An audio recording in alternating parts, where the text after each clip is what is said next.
In 1887, Elizabeth Hartwell thought she had made the bargain of the century when she purchased the notorious Blackwood Manor for exactly $1 from Silver Creek's desperate town clerk. But as she soon learned, sometimes the things that seem too good to be true are actually too dangerous to survive. What Libby had stumbled upon was a web of insurance fraud, staged death, and territorial corruption, and there were powerful people who had already killed to keep it secret, and wouldn't hesitate to kill again.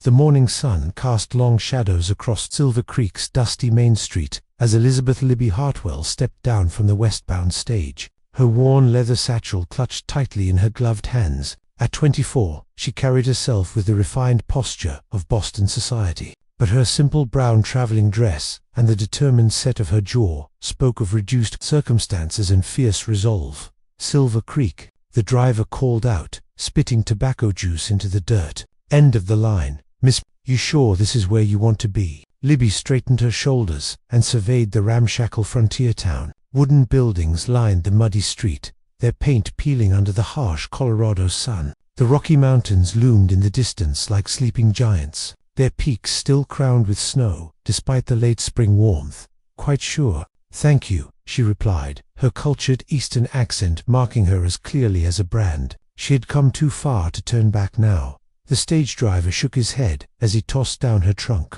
"Well, good luck to you, miss. This ain't exactly Boston."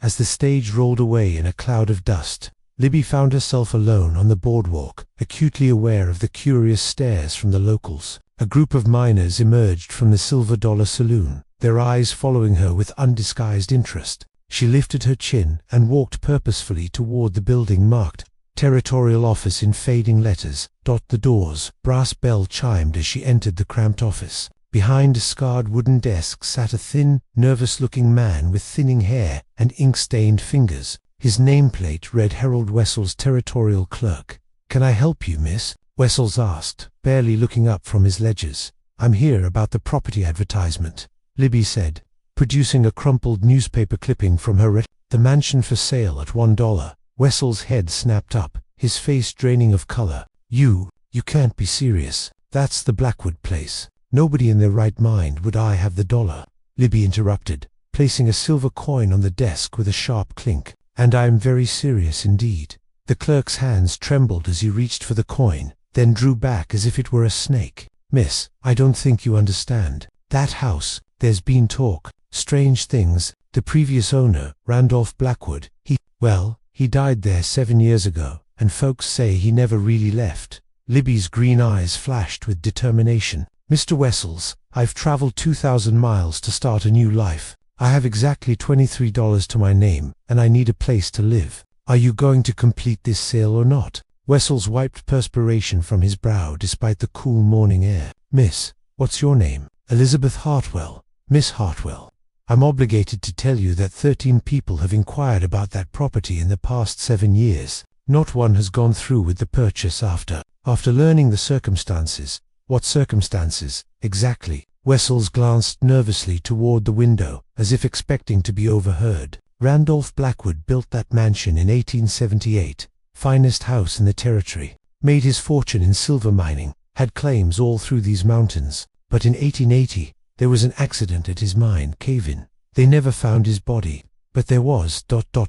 evidence, enough to declare him dead. And, well, miss, that's when the strange things started. Lights in the windows at night when the house stands empty. Sounds of someone walking the halls. Folks have seen a figure in the windows, always in the same room on the second floor. They say it's Blackwood himself, unable to rest."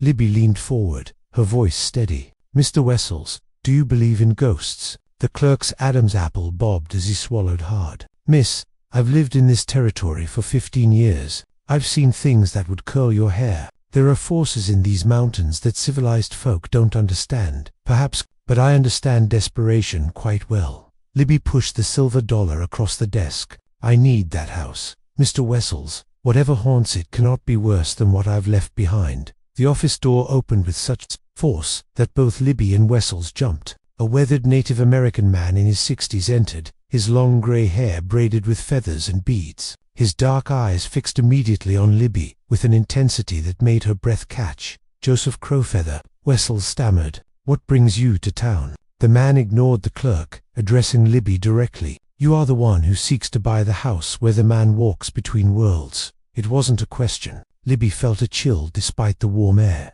"I beg your pardon. I am Joseph Crowfeather. For 7 years, I have tended the grounds of that cursed place. I have seen him in the windows, heard his footsteps on the stairs, the man who should be dead but is not dead, the man who brings shadows with him. Now see here," Wessels interjected, "there is no need to frighten." Joseph raised a weathered hand for silence, his eyes never leaving Libby's face. "You have strong spirit, Eastern woman, but strength alone will not protect you from what dwells in that house. Randolph Blackwood was a man who made bargains with dark forces. His death was not a death. His presence is not a presence. He is caught between the world of the living and the world of the dead, and he seeks to drag others into that darkness with him." Libby straightened her spine, meeting the old man's gaze. "Mr. Crowfeather, I appreciate your concern, but I've made my decision." Joseph studied her for a long moment, then nodded slowly. "I see why the spirits have brought you here, but know this, daughter of the East, what you seek to claim will claim you in return. The house has been waiting for one such as you. Be very careful what bargains you make in the darkness." With that cryptic warning, he turned and left as abruptly as he had arrived, leaving the office in tense silence. Wessels mopped his brow again. "Miss Hartwell, please reconsider. Perhaps we could find you something else." "The sale, Mr. Wessels." Libby's voice brooked no argument. With visible reluctance, the clerk pulled out a thick legal document. His hand shook as he filled in her name. "The property consists of the mansion itself, 47 rooms including servants' quarters, the carriage house, stables, and 12 acres of grounds. There are some outbuildings that were sealed off after the accident, mining equipment and such. Sealed off. Judge Morrison's orders said it was dangerous, might collapse. Been that way ever since." Wessels pushed the deed across the desk. "Sign here." As Libby signed her name with firm strokes, she felt a strange sensation, as if invisible eyes were watching her every movement. She shook off the feeling and handed the paper back. "Congratulations," Wessels said weakly. "You now own Blackwood Manor." He opened his desk drawer and produced an ornate brass key. "This is the master key. It opens every door in the house except the ones that were sealed." Libby pocketed the key, surprised by its weight. "How do I get to the property?" "Follow Creek Road north about 2 miles. You can't miss it. It's the only mansion in the territory." "But Miss... Wessels stood as she prepared to leave. "There's a room on the 2nd floor, southeast corner. Whatever you do, don't go in there alone. That's where... That's where they say he appears most often." The door chimed again as another man entered, tall, well-dressed in a suit that cost more than most frontier folk earned in a year. His sharp blue eyes swept the room and settled on Libby with predatory interest. "Excuse me," he said in a cultured Eastern accent, similar to her own. "I couldn't help but overhear. Did you just purchase the Blackwood property?" Libby clutched her reticule tighter. "I did, and you are?" "Marcus Webb, Northeastern Insurance Investigation Bureau." He produced a card from his vest pocket. "I've been authorized to offer a substantial reward for any information or evidence related to the Blackwood case." "What sort of evidence?" Webb's smile was sharp as a razor. "Documents, personal effects, anything that might shed light on the circumstances of Randolph Blackwood's death. My company paid out a very large sum on his life insurance policy, and there have been ... questions." "What kind of questions?" "The kind that could make you a very wealthy woman, Miss Hartwell." "And what makes you think I'd find anything after 7 years?" Webb stepped closer, lowering his voice. "Because nobody has had the courage to spend more than one night in that house. Nobody has had the opportunity to conduct a thorough search. But you... double quotes." His eyes glittered with calculation. "You strike me as a woman of exceptional determination." Wessels cleared his throat nervously. "Mr. Webb, the lady has just completed her purchase. Perhaps she should be allowed to settle in before." "Of course," Webb agreed smoothly. "Miss Hartwell, I'm staying at the Silver Creek Hotel, room 12. Should you discover anything of interest, I'm prepared to offer $50,000 for the right information." Libby's breath caught. $50,000 was more money than she'd ever imagined. "What aren't you telling me about Randolph Blackwood?" "Nothing that need concern you immediately. Just keep your eyes open, and if you find anything that seems ... unusual, remember that I'm a very generous man." Webb tipped his hat. "Good day, Miss Hartwell. I look forward to hearing from you soon." As Webb left, Wessels sank into his chair. $50,000, he whispered. Lord Almighty, miss, what have you gotten yourself into? Libby folded the deed carefully and placed it in her reticule. Outside, she could hear the normal sounds of a frontier town horse's hooves, creaking wagon wheels, the distant ring of a blacksmith's hammer. But underneath it all, she sensed an undercurrent of tension, as if the entire town was holding its breath. She stepped onto the boardwalk and immediately noticed the stairs. Conversation stopped as she passed. A woman in a faded blue dress clutched her child closer and hurried across the street. Two men outside the general store watched her with expressions of mingled pity and fear. You're the one who bought the Blackwood place. It wasn't a question. The speaker was a middle-aged woman in a severe black dress, her grey hair pulled back in a tight bun. I'm Martha Crenshaw. I feel it's my Christian duty to warn you. Warn me of what, exactly? That house is cursed, child. 7 years ago, Randolph Blackwood died in that mining accident, but his soul found no peace. 3 people have tried to spend a night there since then. One ran screaming into the street at midnight, claiming dead hands had touched her. Another was found the next morning at the bottom of the front steps, his hair turned white as snow. He never spoke a coherent word again. And the third, Martha's face darkened. Young Timothy Fletcher, barely 19 years old, went there on a dare 6 months ago. We found his horse the next morning, but Timothy was never seen again. Some say he ran off to California. Others say Randolph Blackwood claimed him for company in that place between the living and the dead. A chill ran down Libby's spine, but she forced her voice to remain steady. Thank you for the warning, Mrs. Crenshaw, but I'm quite determined to make the best of my situation.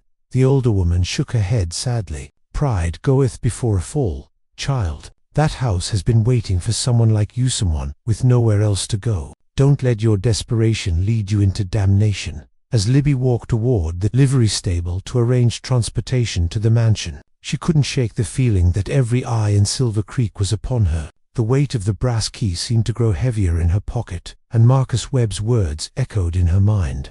$50,000 for the right information. What secrets lay hidden in Blackwood Manor, and why did she have the growing certainty that she was walking directly into the center of a web that had been spinning for 7 long years, waiting for exactly the right fly to become entangled in its deadly threads? The sun was beginning its descent toward the western peaks as Libby climbed onto the rented wagon, her trunk secured in the back. The livery owner, a grizzled man named Pete, had agreed to drive her to the mansion, but only in daylight. Won't go near that place after dark, he'd muttered. Not for all the silver in these mountains.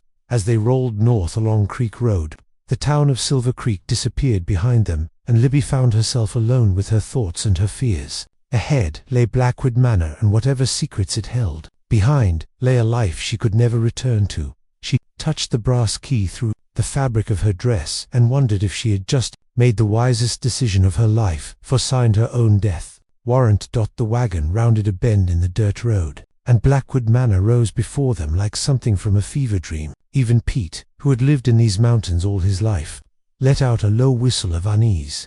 Sweet Jesus, he muttered, pulling back on the reins. I forgot how big that place was.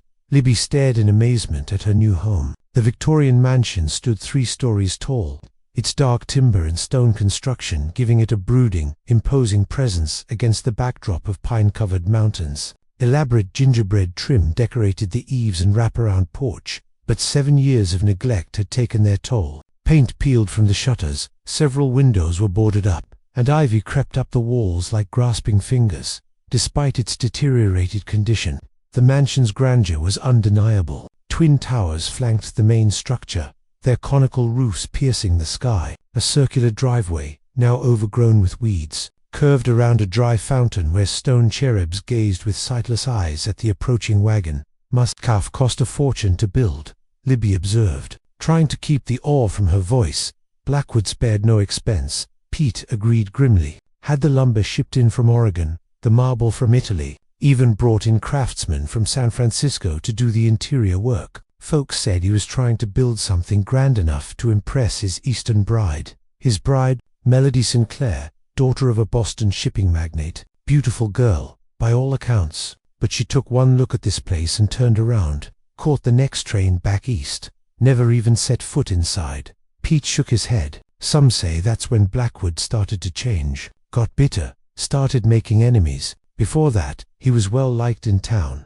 The wagon creaked to a halt before the front steps, and Libby climbed down, her legs stiff from the ride. Up close, the mansion seemed even more imposing. The front door was massive, carved from dark walnut, and fitted with brass hardware that had turned green with age. Gothic windows stared down at her like watchful eyes. Pete unloaded her trunk, but made no move to carry it to the house. "This is as far as I go, Miss. You sure you don't want to reconsider? There's a nice boarding house back in town." "Thank you, Pete, but I'll be fine." Libby paid him from her dwindling funds, and watched as he drove away with unseemly haste, leaving her alone before her new home. The silence was complete. No birdsong, no rustle of wind through the trees. Even the ever-present mountain breeze seemed to die away as it approached the mansion. Libby shouldered her carpet bag and dragged her trunk up the front steps, each footfall echoing hollowly on the weathered boards. The brass key felt ice-cold in her fingers as she inserted it into the lock. For a moment, it stuck, and she wondered if perhaps the house itself was trying to keep her out. Then the mechanism gave with a sharp click that seemed to echo through the empty rooms beyond. The front door swung open on hinges that shrieked like wounded animals. Libby stepped across the threshold and gasped. Whatever she had expected, it wasn't this. The interior of Blackwood Manor was perfectly preserved, as if Randolph Blackwood had simply stepped out for an afternoon ride and would return at any moment. A grand staircase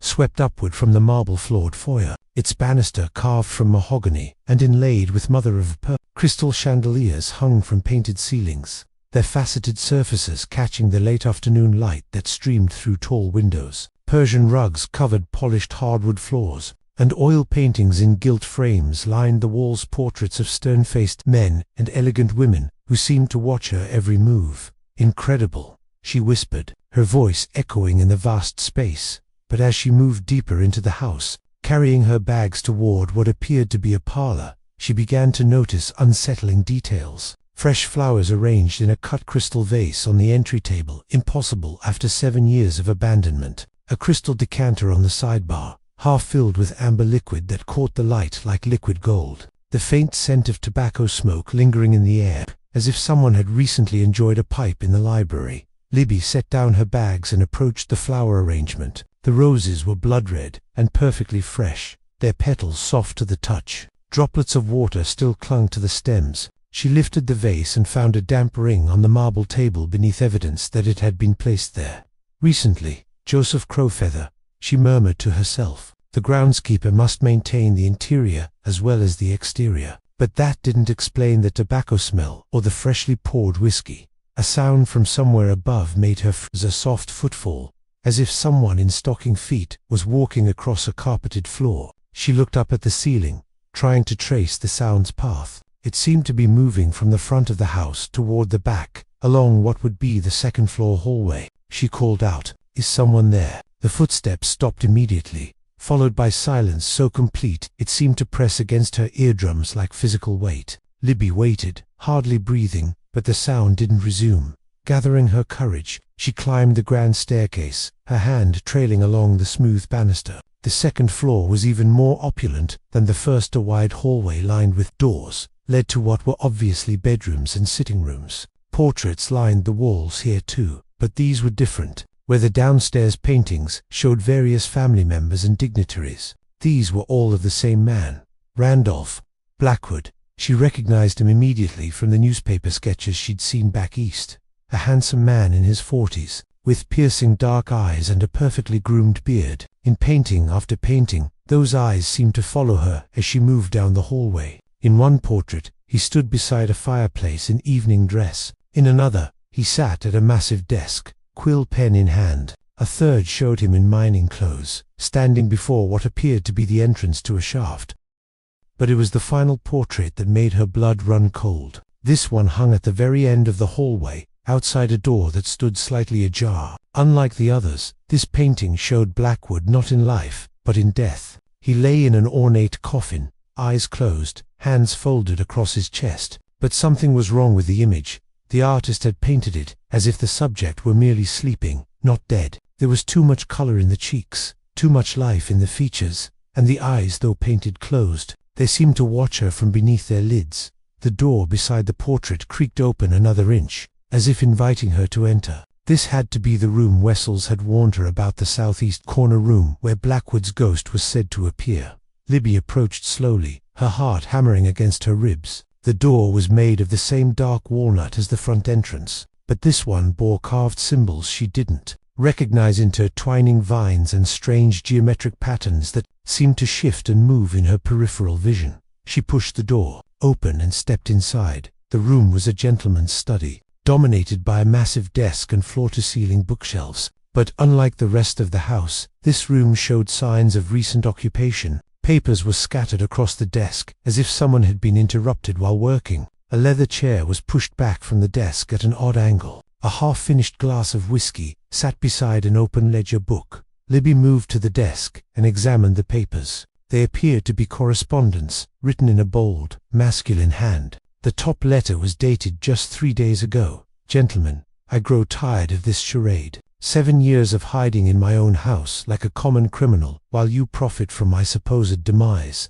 The insurance investigators are getting closer, and there are rumors that someone new has taken interest in the property. Perhaps it is time to end this arrangement permanently. R.B." Her hands trembling, Libby read the letter twice. R.B. Randolph Blackwood. But that was impossible. The man had died 7 years ago in a mining accident, unless... She grabbed the ledger book and opened it to the most recent entry. The same handwriting, the same date, day 2556 of my imprisonment. The Eastern woman has arrived, just as they said she would. She is younger than I expected, and prettier. I pray she has more sense than the others who came before her. The boy Timothy showed promise, but he asked too many questions. Had to be dealt with. She's moving through the house now. I can hear her footsteps below, see her shadow through the windows. Soon she'll find this room, find these records. Then she understand the choice before her: join the conspiracy, or join Timothy in the sealed chambers below. God help her. God help us all. Libby dropped the ledger as if it had caught fire. The implication was horrifying. Not only was Randolph Blackwood still alive, but Timothy Fletcher, the young man who had supposedly run away to California, was dead, murdered, and his body was somewhere in this house. A floorboard creaked behind her. She spun around to find a figure standing in the doorway, man in his 50s with graying hair and a neatly trimmed beard, wearing a burgundy smoking jacket and pressed trousers. He was exactly as he appeared in the portraits, but older now, with lines of weariness around his dark eyes. "Randolph Blackwood, very much alive. Miss Elizabeth Hartwell," he said in a cultured voice tinged with sadness. "I had hoped you might be different from the others, but I see you've already found my private correspondence." Libby's voice caught in her throat. You're supposed to be dead."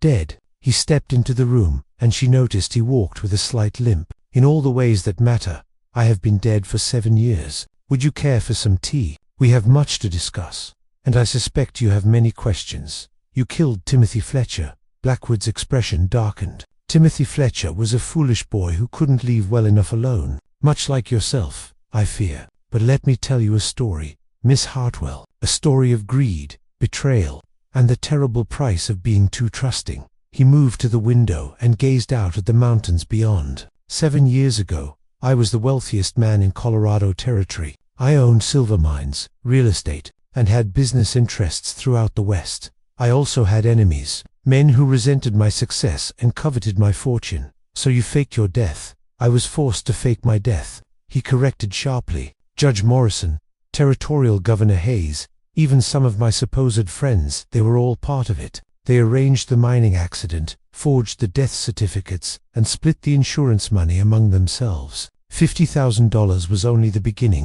They also claimed my mining assets, my properties in Denver, my stock holdings. But why didn't you expose them?" Blackwood turned from the window, his eyes burning with barely contained rage. "Because they have my real death warrant ready to sign. The moment I surface publicly, I'll be arrested for insurance fraud and hanged within a week. They've constructed an airtight case against me, forged evidence, bought witnesses, corrupted officials at every level. Then why are you telling me this?" "Because, Miss Hartwell, you represent an opportunity I haven't had in 7 years. You're not part of their conspiracy. You purchased this house legitimately, and more importantly, You're not from here, who have no loyalty to the men who destroyed my life. Libby backed toward the door, her mind reeling. What do you want from me? I want you to help me expose the truth. The evidence is all here, hidden in this house. Insurance policies, correspondence between the conspirators, financial records showing how they divided my assets among themselves. With your help, I can bring them all down. And if I refuse, Blackwood's expression grew cold. Then I'm afraid you'll suffer the same fate as poor Timothy Fletcher. I've remained free for 7 years because I do whatever is necessary to protect myself. I won't let anyone, not even a courageous young woman with her whole life. Ahead of her threat and my eventual vindication, Libby reached the doorway, her hand finding the frame for support. You're insane. I'm desperate, Miss Hartwell. There's a difference.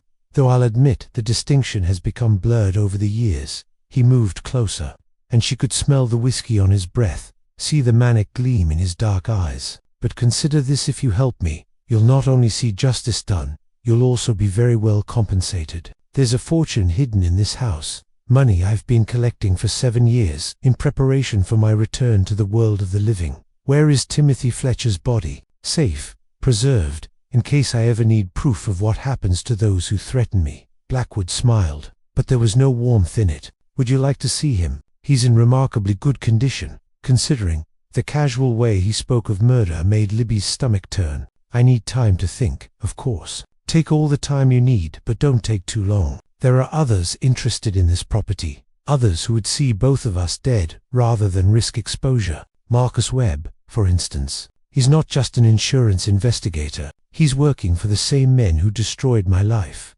How do you know about Webb? Miss Hartwell, I've been watching this house and everyone who approaches it for 7 years. I know Webb arrived in town 3 days ago. I know he offered you $50,000 for evidence. What I don't know is whether you're naive enough to trust him. Blackwood moved to his desk and picked up the glass of whiskey, draining it in one swallow. Webb and his employers want me dead for real this time. They've grown tired of maintaining the fiction of my death, tired of wondering when I might resurface with evidence of their crimes. If you give him what he wants, you'll be signing both our death warrants. Libby's mind raced, trying to process everything she'd learned. How do I know you're telling the truth? How do I know you're not the real criminal here? Because, my dear Miss Hartwell, criminals don't usually live as prisoners in their own homes for 7 years. They take the money and run.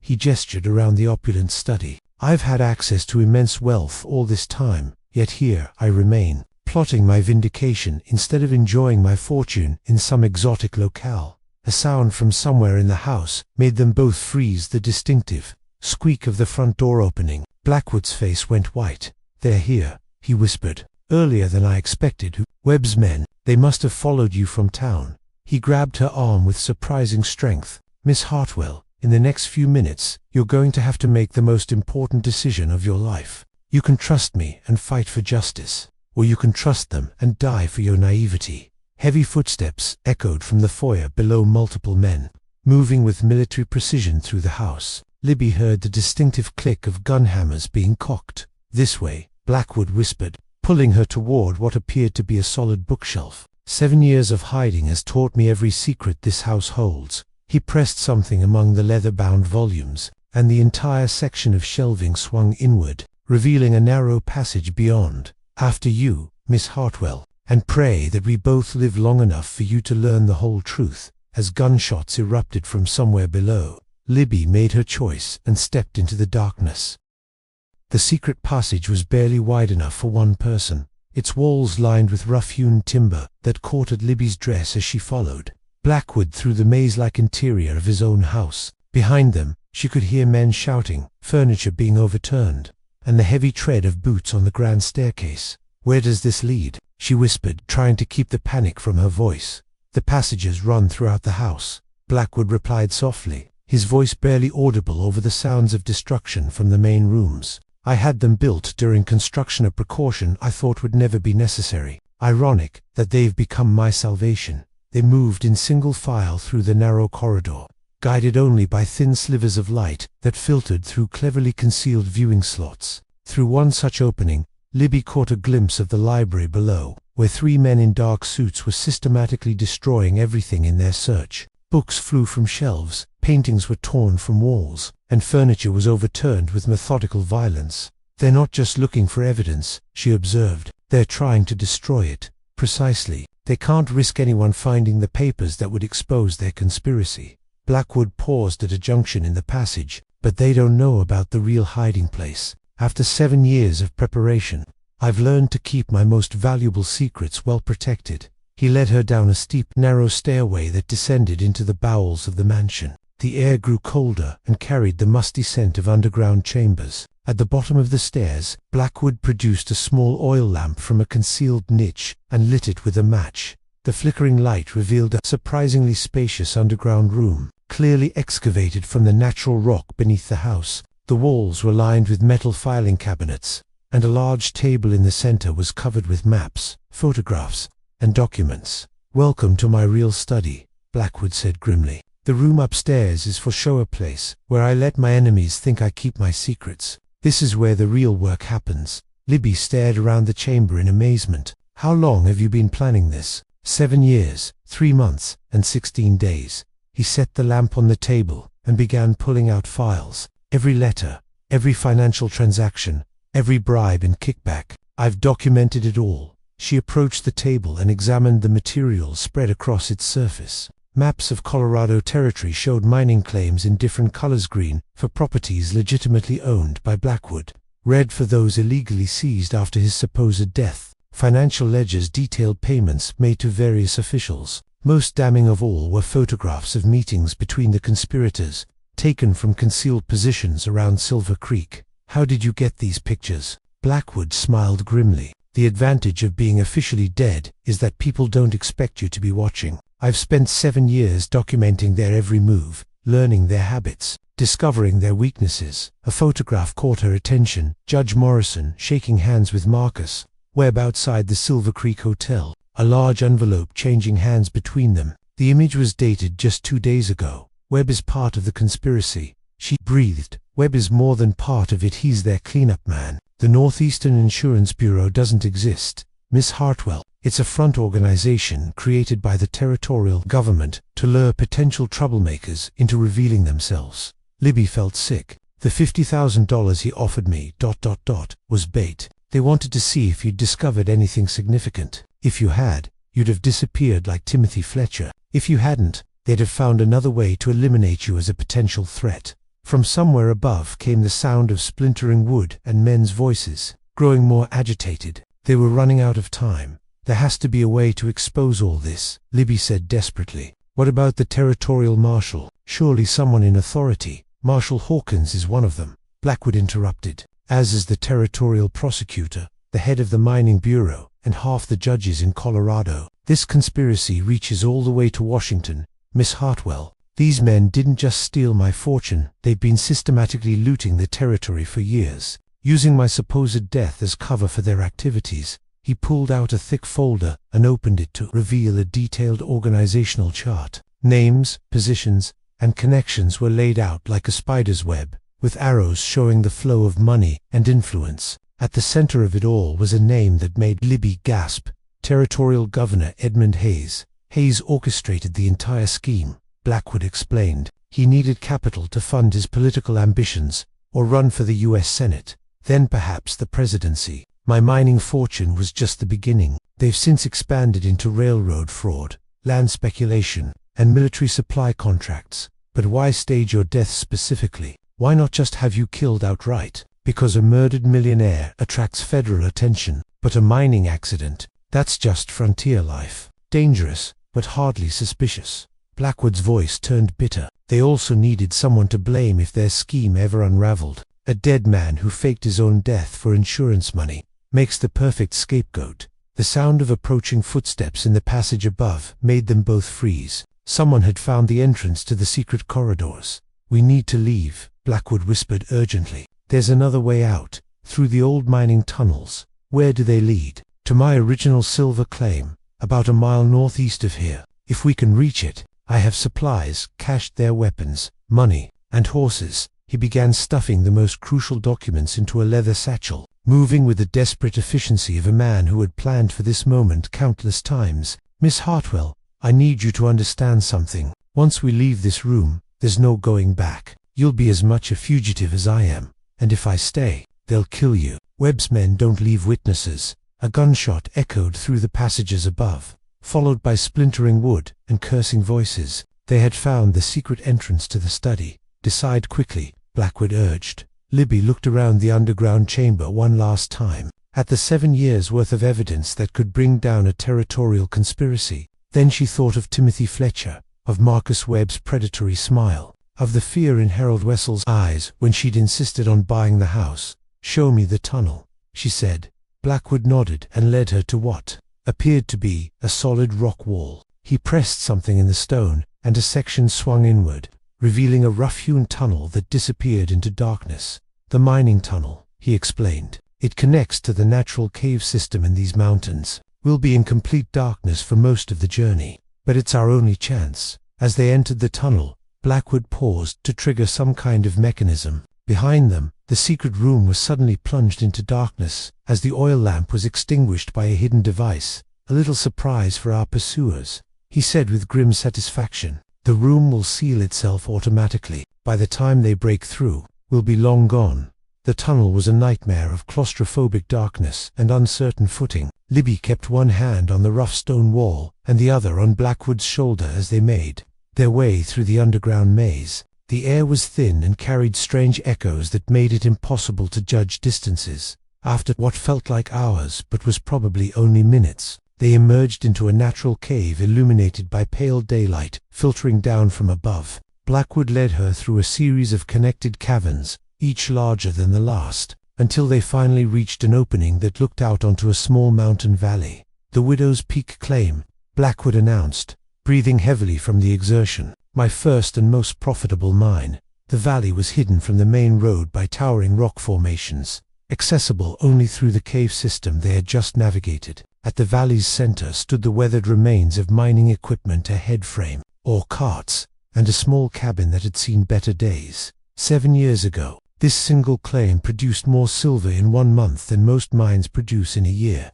Blackwood said, as they made their way down into the valley. "That's what made me a target. Success breeds enemies faster than friends." Inside the cabin, Libby was amazed to find it well stocked with supplies, canned goods, weapons, medical supplies, and several changes of clothing. A strong box in the corner contained more money than she had ever seen in one place. "My insurance policy," Blackwood explained. "I always knew this day might come." He handed her a rifle and a box of ammunition. "Do you know how to use this?" "My father taught me to shoot when I was 12, she replied, checking the weapon's action with practiced ease. "He said a lady should know how to protect herself."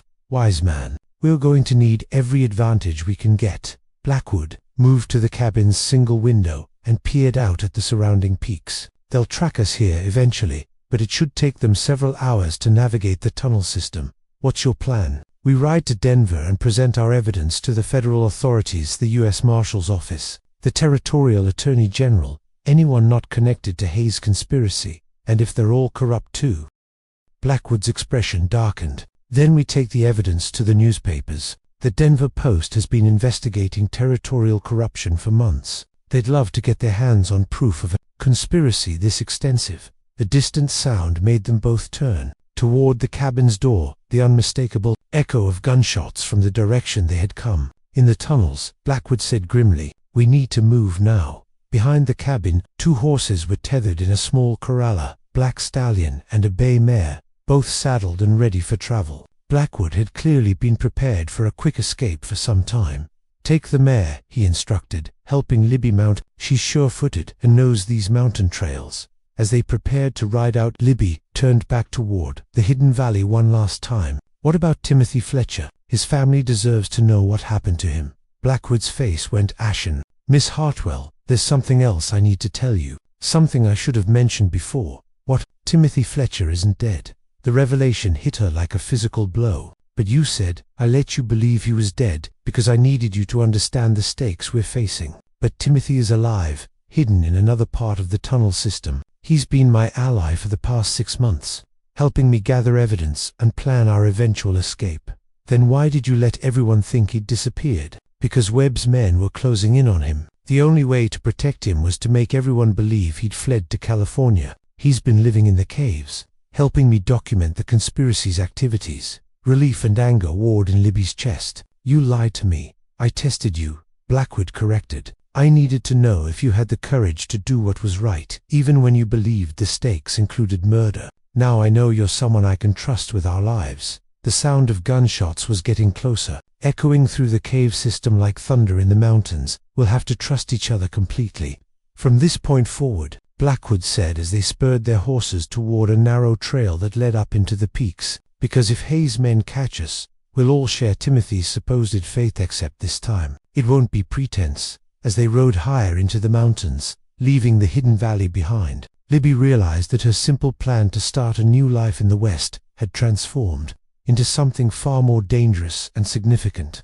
She was now part of a conspiracy that reached the highest levels of territorial government, carrying evidence that could topple a corrupt empire built on fraud and murder. Behind them, the sound of pursuit echoed off the mountain peaks, and ahead lay a journey that would test every ounce of courage and determination she possessed. The scared Eastern woman who had purchased a haunted house for $1 was gone forever, replaced by someone harder, more dangerous, and absolutely committed to seeing justice done. The transformation had begun. The mountain trail wound treacherously upward through stands of aspen and pine, their horses' hooves finding precarious purchase on loose shale and granite. Behind them, the sound of pursuit had faded to an occasional echo, but Blackwood's face remained tense as he constantly scanned the ridgelines above. "How much farther to Timothy?" Libby asked, her mare breathing hard in the thin mountain air. "Another mile, maybe two. There's a box canyon ahead where 3 trails converge, perfect for an ambush, which is why I chose it." Blackwood pulled up his stallion and listened intently to the wind whistling through the peaks. "They're still following us, but they've spread out. Professional tactics." "How many?" "At least 6 men, maybe more." Webb didn't come to Silver Creek alone. He urged his horse forward again, following a trail so narrow it seemed carved for mountain goats rather than horses. "There's something else you should know about our situation, Miss Hartwell. We're not just fighting Hayes' territorial conspiracy anymore." "What do you mean?" "The federal government is involved too. Has been from the beginning."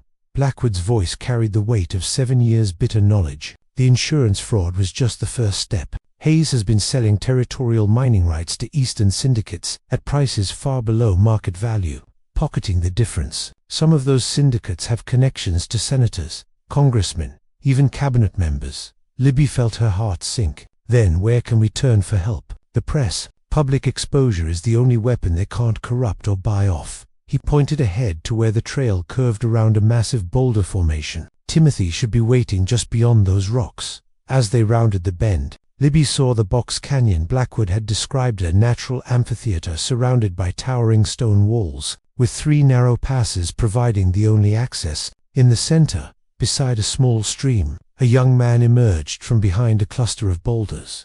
Timothy Fletcher was perhaps 20 years old, lean and sunbronzed from months of living in the wilderness. His clothes were rough frontier wear, but his eyes held an intelligence that spoke of education and breeding. He carried a rifle with the easy familiarity of someone who had learned to live by his wits and his weapon. "About time," he called out as they dismounted. "I heard the shooting from the direction of the house." "Webb's men. 6 of them at least," Blackwood confirmed. "They're tracking us through the tunnels, but we should have an hour's lead." Timothy's gaze fell on Libby with obvious curiosity. "So you're the lady who bought the haunted mansion?" "I have to admit, when Randolph told me about you, I thought you were either very brave or very foolish." "I'm beginning to think both," Libby replied dryly. "Mr. Fletcher, I'm told you've been helping document the conspiracy against Mr. Blackwood for 6 months now. Best education a man could ask for, learning how power really works in the territories." Timothy's expression hardened. "My own father was one of their victims. Lost his ranch when they foreclosed on a loan that should never have been called in.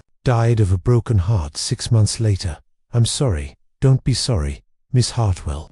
Be angry. Anger is what's going to see us through the next few days." Blackwood was studying the 3 canyon entrances with tactical concentration. "They'll expect us to take the Eastern Passage, the most direct route to Denver. The Western Pass is too exposed, easy to pick off riders from the rim. That leaves the northern route, through Devil's Backbone." Timothy shook his head. "That trail hasn't been used in years. Half of it's washed out, which is exactly why they won't expect it. We can reach the main Denver road by tomorrow night if we push hard."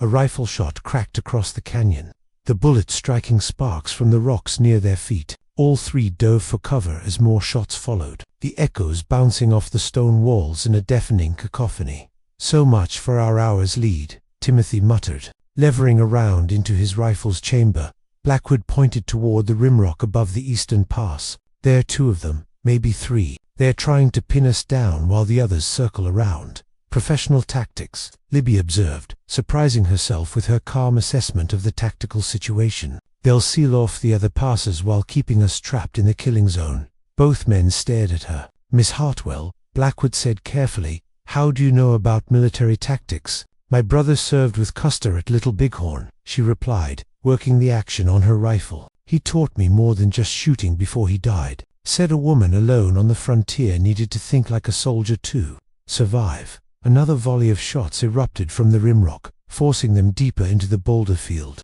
But now Libby could see the tactical picture. Clearly the shooters were positioned to control the canyon floor, but their elevation advantage also limited their field of fire. "Mr. Fletcher," she called out, "can you work your way around to those rocks on the left? If you can get an angle on them, I can flank their position."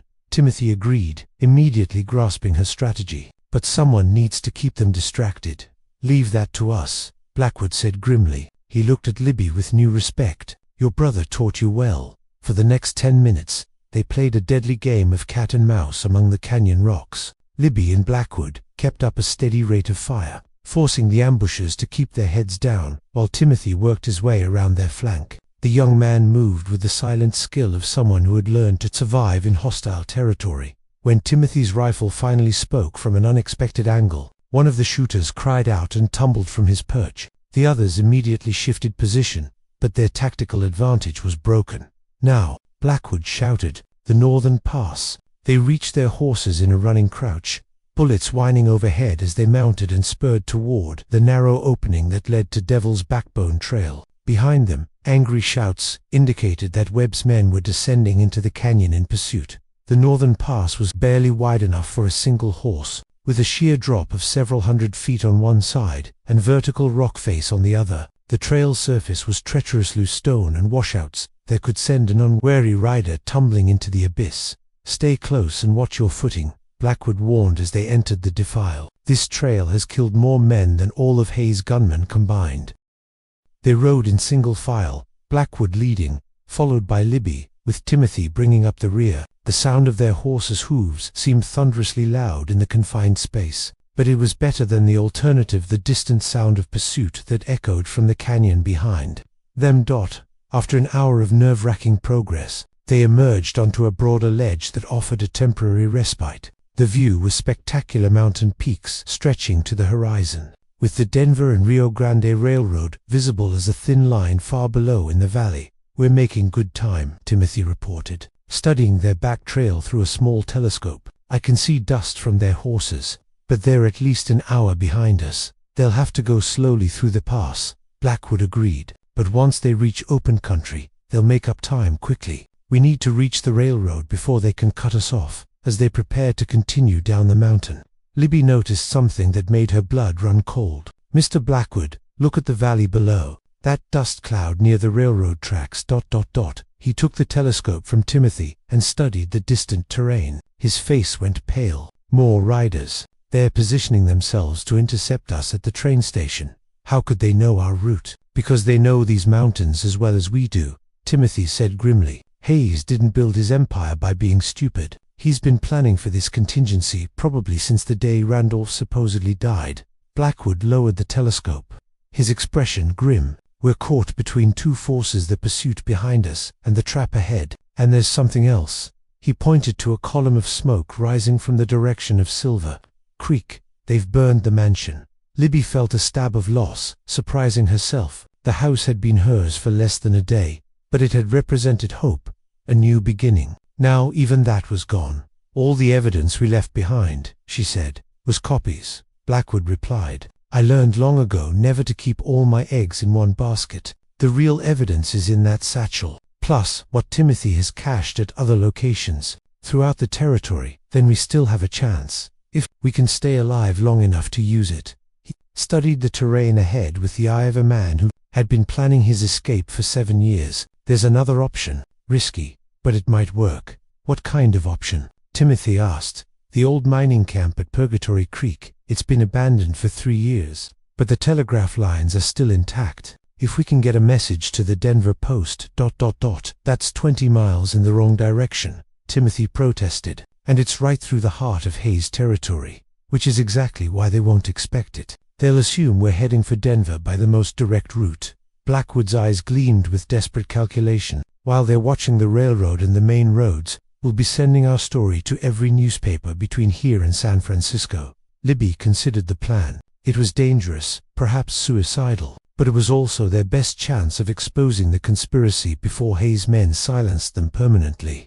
How do we know the telegraph operator at Purgatory Creek isn't part of the conspiracy? Because Jeremiah Moss has been operating that station for 15 years, and he's deaf as a post. He sends whatever you write down and asks no questions. Blackwood was already turning his horse toward a barely visible trail that led northwest. Besides, at this point, what choice do we have? As they began their descent toward Purgatory Creek, the sound of gunfire erupted from Devil's Backbone behind them. Webb's men had encountered something unexpected in the Pass Rockfall washout, or perhaps just the treacherous nature of the trail itself. That should buy us some time, Timothy observed with satisfaction. Not much, Blackwood replied. Professional manhunters don't give up easily, and Hayes is paying them very well indeed. The trail to Purgatory Creek wound through some of the most desolate country in Colorado, territory barren ridges, alkali flats, and canyons that seemed to lead nowhere. It was country that could kill the unwary or unprepared, but it was also country that offered concealment for those who knew how to use it. As the sun began its descent toward the western peaks, painting the landscape in shades of red and gold, Libby realized that her transformation was nearly complete. The frightened Eastern woman who had stepped off the stage in Silver Creek was gone, replaced by someone harder, more dangerous, and absolutely committed to seeing justice done. Behind them, the dust clouds of pursuit continued to follow, patient and relentless. Ahead lay Purgatory Creek, and their last, desperate gamble to expose the truth before Hayes' conspiracy silenced them forever. The final confrontation was approaching, and Libby Hartwell was ready for it. Purgatory Creek had earned its name honestly. The abandoned mining camp sprawled across a barren valley floor, like the bones of some great beast, its empty buildings and rusted equipment bearing silent testimony to dreams that had died hard in the Colorado mountains. What had once been home to 3,000 prospectors now housed only ghosts, rattlesnakes, and one deaf telegraph operator who refused to abandon his post. They reached the camp as darkness was falling, their horses exhausted from the grueling ride through the Badlands. The only signs of life were a thin column of smoke rising from the telegraph office and the warm glow of a kerosene lamp in its single window. "Jeremiah's still here," Blackwood observed with relief. "I was beginning to worry that Hayes might have gotten to him." "How do you know we can trust him?" Libby asked, studying the desolate settlement with wary eyes. "Because Jeremiah Moss doesn't care about politics, conspiracies, or anything else, except his telegraph key and his bottle of whiskey. He's been sending messages across the territory for 15 years, without reading a single one. Professional discretion born of complete indifference." Timothy had dismounted,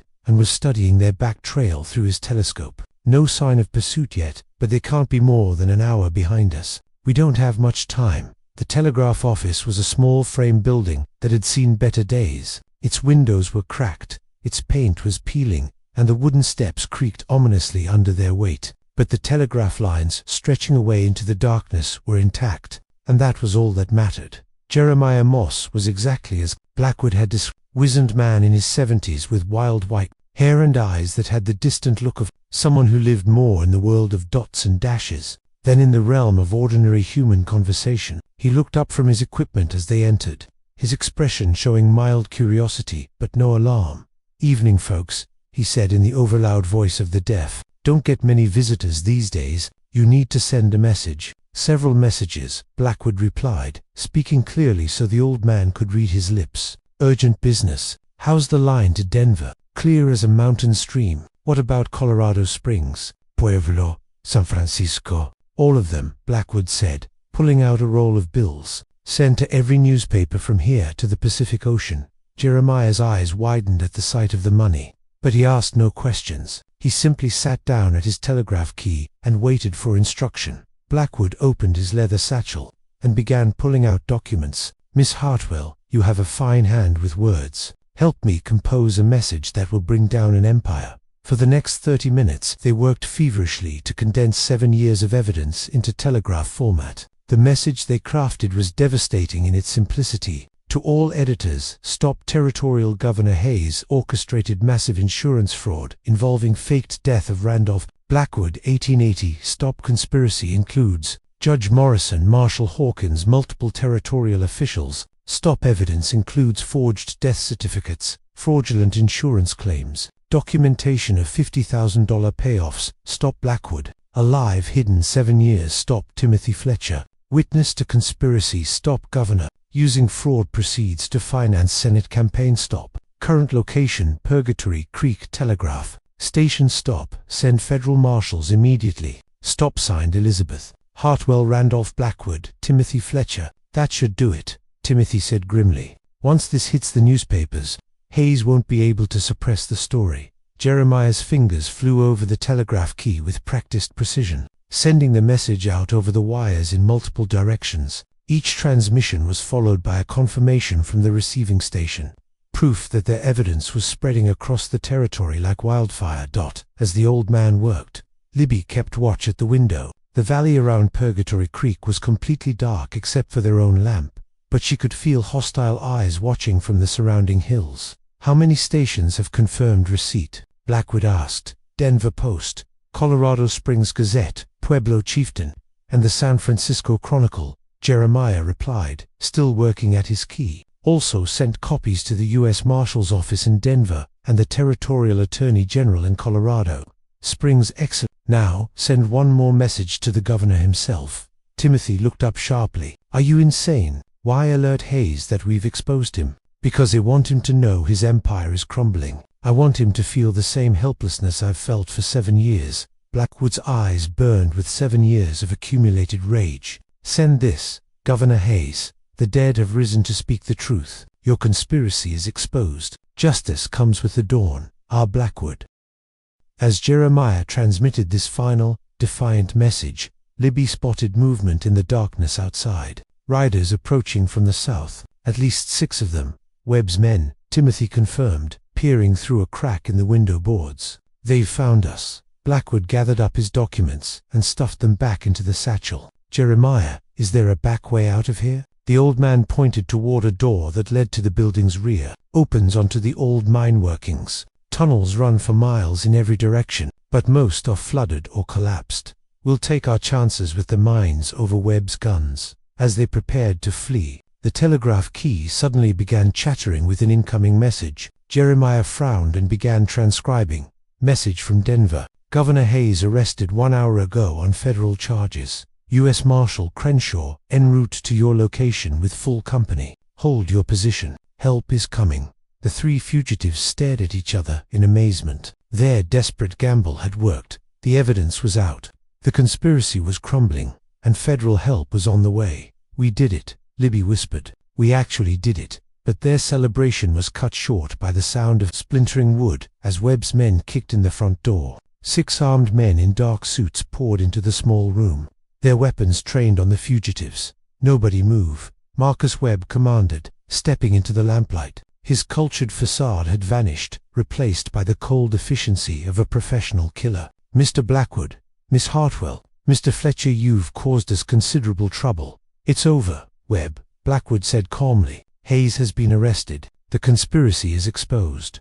Webb's smile was as cold as winter wind. Governor Hayes was always expendable. "The organization is much larger than one territorial politician." He gestured with his pistol toward the telegraph equipment. "We've been monitoring the lines for the past hour. Yes, your messages were sent. Yes, they've caused quite a stir. But messages can be discredited, witnesses can be silenced, and evidence can be destroyed. Federal marshals are on their way," Timothy said defiantly. "Marshal Crenshaw won't arrive for another 2 hours. More than enough time to clean up this mess." Webb's eyes glittered with malicious satisfaction. "You see, the insurance fraud was just the beginning. We've been using Hayes' network to facilitate much larger operations, arms smuggling to Indian tribes, selling military information to foreign agents, even land speculation based on inside knowledge of railroad expansion.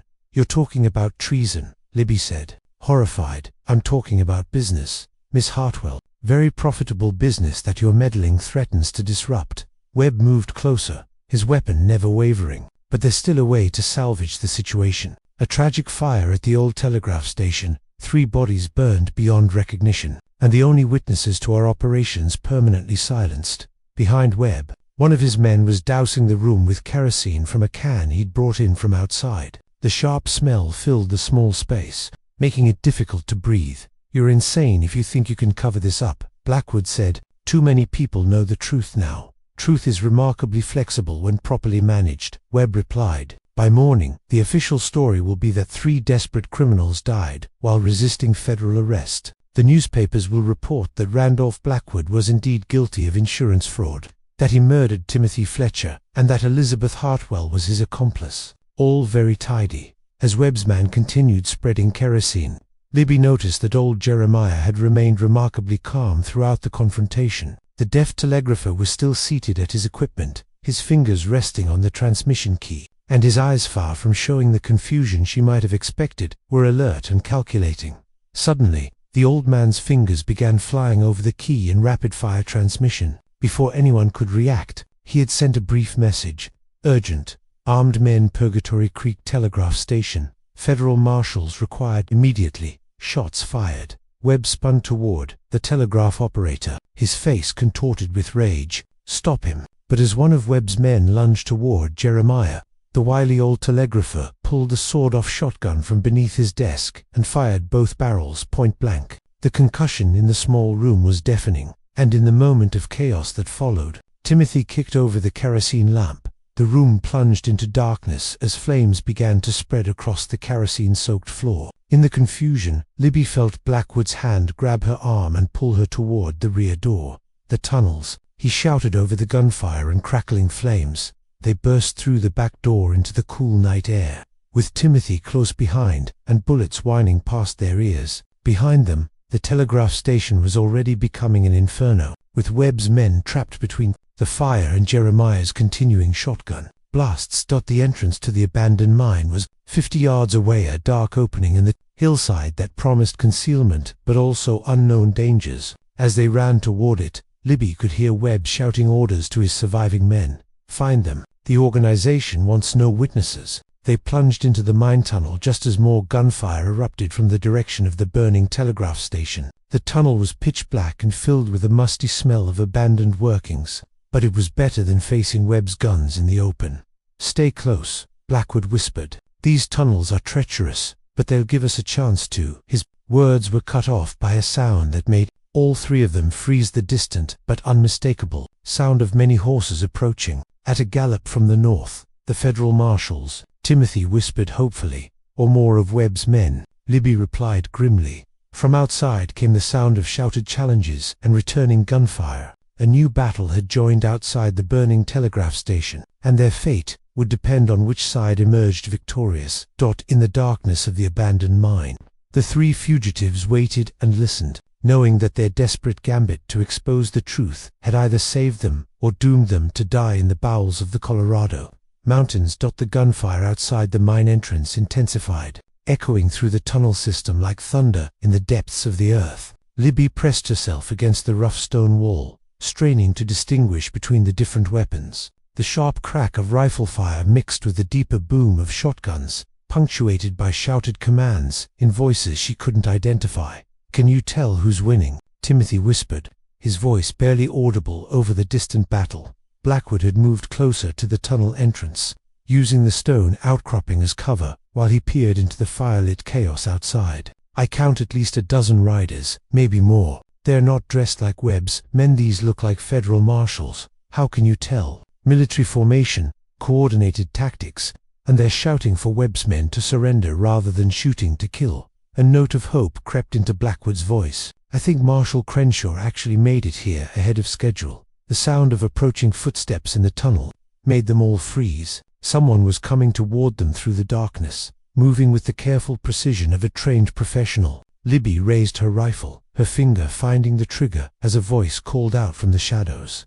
Mr. Blackwood. Miss Hartwell, this is U.S. Marshal Thomas Crenshaw. Are you injured? We're here, Marshal, Blackwood replied cautiously. But how do we know you're really federal law and not more of Webb's men? A figure emerged from the darkness, a tall, weathered man in his 50s wearing a badge that glinted in the reflected firelight from outside. He carried himself with the quiet authority of someone accustomed to command, and his eyes held the steady gaze of a man who had seen too much violence but still believed in justice. Because if I were one of Webb's men, you'd already be dead, Crenshaw replied matter-of-fact. I received your telegraph messages in Denver 3 hours ago. Took the fastest train west and rode hard from Colorado Springs with 20 men.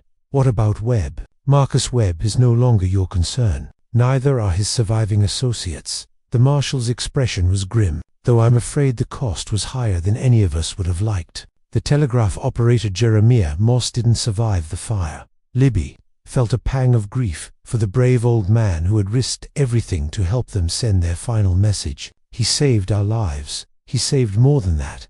He saved the integrity of the entire territorial government. Crenshaw gestured toward the tunnel entrance. It's safe to come out now. We have much to discuss, and Washington is very interested in your evidence. They emerged from the mine to find Purgatory Creek transformed into a battlefield. The telegraph station was a smoldering ruin, and several bodies lay scattered around the abandoned settlement. Federal marshals were securing the area while army medics tended to wounded men from both sides.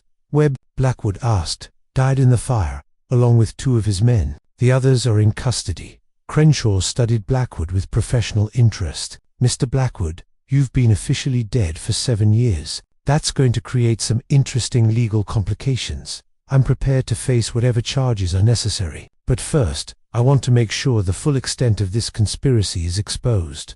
Oh, it will be. Your evidence has already triggered arrests in Denver, Colorado Springs, and Washington, D.C.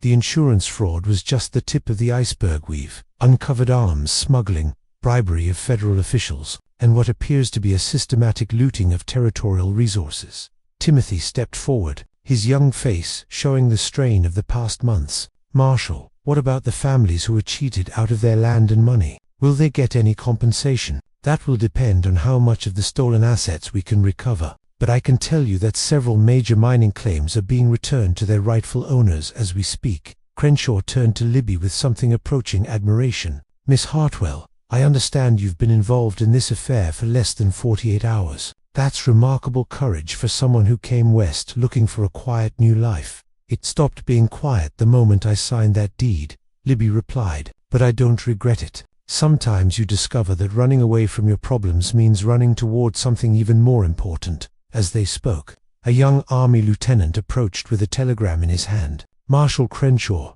priority message from Washington. The marshal read the telegram quickly, his expression growing increasingly serious. Gentlemen, Miss Hartwell, this situation has just become even more significant. The President himself has ordered a full investigation of territorial corruption. Throughout the West, your evidence has exposed what appears to be a network of fraud and conspiracy spanning multiple territories. How extensive? Blackwood asked. Wyoming, Montana, New Mexico, the same pattern. Insurance fraud, staged deaths, corrupt officials, and systematic looting of territorial resources. You've helped uncover what may be the largest corruption scandal in American history. The magnitude of what they had stumbled into was staggering. What had begun as Libby's desperate attempt to buy a cheap house had evolved into exposing a conspiracy that reached the highest levels of government.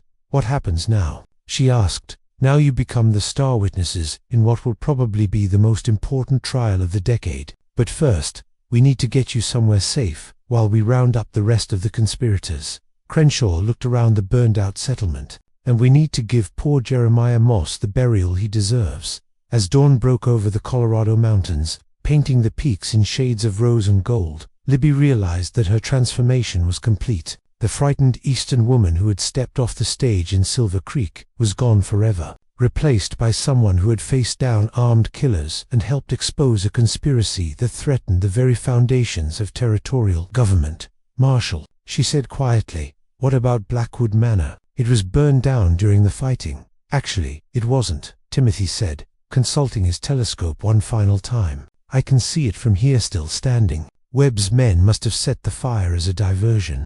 but the house survived. Blackwood stared toward his former home with an expression of mingled hope and uncertainty. 7 years I spent hiding in that house, planning my revenge. Now that it's over, I'm not sure I can ever live there again. Then don't, Libby said simply. Sell it to someone who can fill it with laughter instead of ghosts. Use the money to help the families who were cheated by Hayes' conspiracy. And what about you, Miss Hartwell? Where will you go now? Libby looked out at the vast Colorado landscape, with its endless mountains and limitless possibilities. For the first time in years, she felt truly free from her family's debts, free from the constraints of Eastern society, and free to choose her own destiny. I think I'll stay in Colorado Territory, she said. There's still a lot of work to be done out here, and I've discovered I have a talent for fighting corruption. The Territorial Attorney General's office could use someone with your skills, Marshal Crenshaw suggested. They're going to need investigators to root out the rest of Hayes' network. I might just take you up on that offer. As the federal marshals prepared to escort them back to Denver, Libby took one last look at the ruins of Purgatory Creek. The abandoned mining camp had witnessed the final confrontation between justice and corruption, and justice had won, but at a terrible cost in blood and fire. Jeremiah Moss had paid the ultimate price for his courage, but his sacrifice had ensured that the truth would survive. The deaf telegraph operator who had spent 15 years sending other people's messages had finally sent the most important message of his life, a call for help that had brought federal marshals racing through the night to save 3 fugitives and expose a conspiracy that reached to the highest levels of government. Timothy Fletcher was finally free to return to the world of the living, his supposed death revealed as fiction. Randolph Blackwood would face legal complications from his 7 years of hiding, but he would also see justice done for the men who had destroyed his life. And Elizabeth Hartwell had found something she had never expected when she stepped off that stage in Silver Creek, a purpose worth fighting for, a cause worth risking everything to defend. The sun was fully up now, burning away the last shadows of a long and terrible night. As they rode toward Denver and whatever came next, Libby reflected on how much her life had changed in less than 2 days. She had come west seeking refuge and found herself at the center of a conspiracy that spanned the continent. She had purchased a haunted house for $1 and discovered that the only ghosts were the ones created by living men's greed and corruption. Most importantly, she had learned that sometimes the best way to escape your past is to fight for someone else's future. 3 weeks later, Denver's federal courthouse had become the center of national attention. Reporters from newspapers across the country packed the galleries, their notebooks ready to capture every detail of what the press had dubbed the territorial conspiracy trial. Outside, crowds gathered daily to catch glimpses of the witnesses whose courage had exposed the largest corruption scandal in the history of the American West. Libby stood at the window of the witness preparation room, watching the bustling street below. She wore a new dress of deep blue silk appropriate for her role as the government's star witness, but practical enough for a woman who had learned to value substance over style. Nervous, Timothy Fletcher asked from behind her. The young man had gained weight and color during their weeks in federal protection, but his eyes still held the wariness of someone who had lived too long in the shadows. Terrified, Libby admitted, "It's one thing to face down armed killers in the wilderness. It's quite another to face a courtroom full of lawyers and judges." "You'll do fine," Randolph Blackwood said from his seat at the preparation table. The formerly dead millionaire looked older than his years, the strain of 7 years in hiding having taken its toll, but his voice carried quiet confidence. "Just tell the truth. After everything we've been through, that shouldn't be difficult." The door opened, and U.S. Attorney General Harrison Cole entered, a distinguished man in his 60s, whose silver hair and penetrating blue eyes commanded immediate respect. Behind him came Marshal Crenshaw and a younger man in an expensive suit whom Libby didn't recognize. "Good morning," Cole said, his voice carrying the authority of the highest law enforcement official in the nation. "I trust you're all prepared for today's testimony." "As prepared as we can be," Blackwood replied. "What's the latest on the other arrests?" 17 territorial officials in custody across 4 territories, 6 federal judges under investigation. 3 senators have announced they won't seek re-election. Cole's expression was grim with satisfaction. "The president has ordered a complete reorganization of territorial administration throughout the West, and the insurance companies," Libby asked. "Northeastern Insurance has agreed to pay full restitution to all fraud victims. Nearly 200 families will receive compensation totaling over $300,000. Cole gestured toward the unknown man. This is James Morrison, no relation to the corrupt judge. He represents the insurance consortium that's funding the reparations. Morrison stepped forward with a slight bow. Miss Hartwell, gentlemen, the insurance industry owes you an enormous debt of gratitude. Your courage has helped us identify and eliminate a network of fraud that was costing our companies millions of dollars annually. What about the stolen mining claims? Timothy asked, being returned to their rightful owners as we speak. The Territorial Mining Bureau is being completely restructured under federal oversight. Marshall Crenshaw consulted his notes. Your father's ranch, Mr. Fletcher, will be restored to your family within the month, along with compensation for 7 years of lost revenue. Timothy's eyes filled with tears. He would have been proud to see justice done. Attorney General Cole opened his briefcase and withdrew a thick legal document. Mr. Blackwood, I have here a presidential pardon for any crimes you may have committed during your 7 years of hiding. The President has determined that you were acting under extreme duress and that your actions were necessary to preserve evidence of massive federal crimes. Blackwood stared at the document in amazement. A full pardon, complete immunity from prosecution, restoration of your legal identity, and recognition as a key witness in exposing territorial corruption. Cole smiled for the first time since entering the room. You're officially alive again, Mr. Blackwood.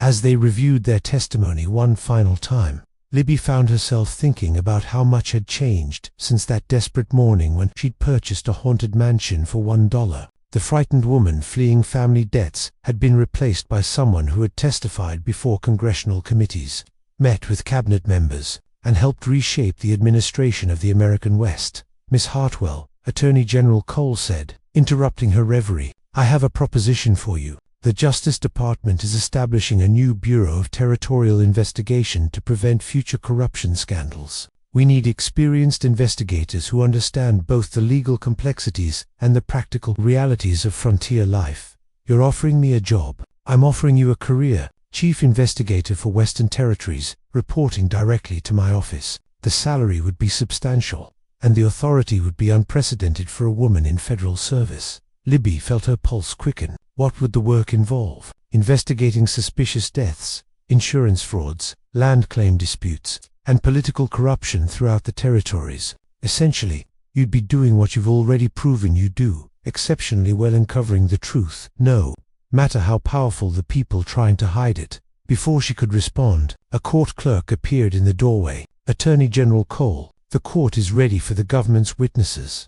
The courtroom was packed to capacity, with standing room only for the overflow crowd. Judge Samuel Warren, a stern-faced man known for his integrity, called the proceedings to order with sharp raps of his gavel. The court will hear testimony regarding United States versus Edmund Hayes and 17 co-conspirators, charged with conspiracy to defraud insurance companies, bribery of federal officials, and treason against the United States. Libby was called as the first witness. As she walked to the witness stand, she could feel hundreds of eyes upon her, spectators, and the defendants themselves, including several men she recognized from Blackwood's evidence files. Miss Hartwell, the prosecuting attorney, began. Please tell the court how you first became involved in this matter. For the next 2 hours, she recounted her story: the desperate purchase of Blackwood Manor, her discovery of the dead owner, and their dangerous flight through the Colorado mountains to expose the truth. Her testimony was clear, detailed, and devastating to the defense. Miss Hartwell, the defense attorney asked during cross-examination, isn't it true that you purchased the Blackwood property with a specific intention of finding evidence to sell to insurance companies? No, sir. I purchased the property because I needed a place to live, and had exactly $1 to spend on it, and you expect this court to believe that a refined Eastern woman would travel to 1,000 miles to live in a supposedly haunted house? Libby straightened in her chair, her voice carrying the authority she had earned through trial by fire. Sir, I expect this court to believe the truth. I was desperate enough to take any shelter available, brave enough to face whatever I found there, and stubborn enough to see justice done once I learned what had really happened. The courtroom erupted in applause, quickly silenced by Judge Warren's gavel. Timothy's testimony followed, detailing his months of gathering evidence and the systematic way the conspirators had looted the territory's resources. His youth and obvious sincerity made him a compelling witness. and several members of the jury were visibly moved by his account of his father's death. But it was Randolph Blackwood's testimony that proved most damaging to the defense. For 4 hours, he methodically destroyed the conspirators' claims of innocence, presenting document after document that proved their guilt beyond any reasonable doubt. Mr. Blackwood, the prosecuting attorney, asked, what was the total value of the assets stolen through this conspiracy? Conservative estimate, $2.5 million in mining claims, insurance payouts, and fraudulent land sales. But the real cost was much higher. Dozens of families driven from their homes, young men like Timothy Fletcher's father, literally worked to death, and the complete corruption of territorial government. And what do you hope to achieve through these proceedings? Blackwood looked directly at the defendant's table, his eyes burning with 7 years of suppressed fury. Justice, counselor, pure and simple justice for every family they destroyed, every life they ruined, and every dream they crushed in their greed. The trial continued for 6 more days, with witness after witness testifying to the scope and scale of the conspiracy. Federal investigators presented evidence of similar schemes in Wyoming, Montana, and New Mexico. Insurance company executives detailed the sophisticated methods used to defraud their companies. When the verdicts were finally read, the courtroom was silent enough to hear a pin drop. Guilty on all counts, Edmund Hayes and his co-conspirators were sentenced to terms ranging from 10 to 30 years in federal prison. Several were also ordered to pay full restitution to their victims. Outside the courthouse, reporters surrounded the 3 witnesses who had brought down a territorial empire. Miss Hartwell, a journalist from the New York Times, called out, "What are your plans now that the trial is over?" Libby smiled, thinking of Attorney General Cole's offer and the challenges that lay ahead. "I'm staying in the West. Gentlemen, there's still work to be done, and I've discovered I have a talent for finding the truth in unexpected places. Mr. Blackwood, will you return to Blackwood Manor?" "The house has been sold," Blackwood replied, "to the territory, for use as a school for orphaned children. It seems appropriate that a place built on stolen wealth should now serve those who need help most. Mr. Fletcher, what message do you have for other young people facing corruption in their communities?"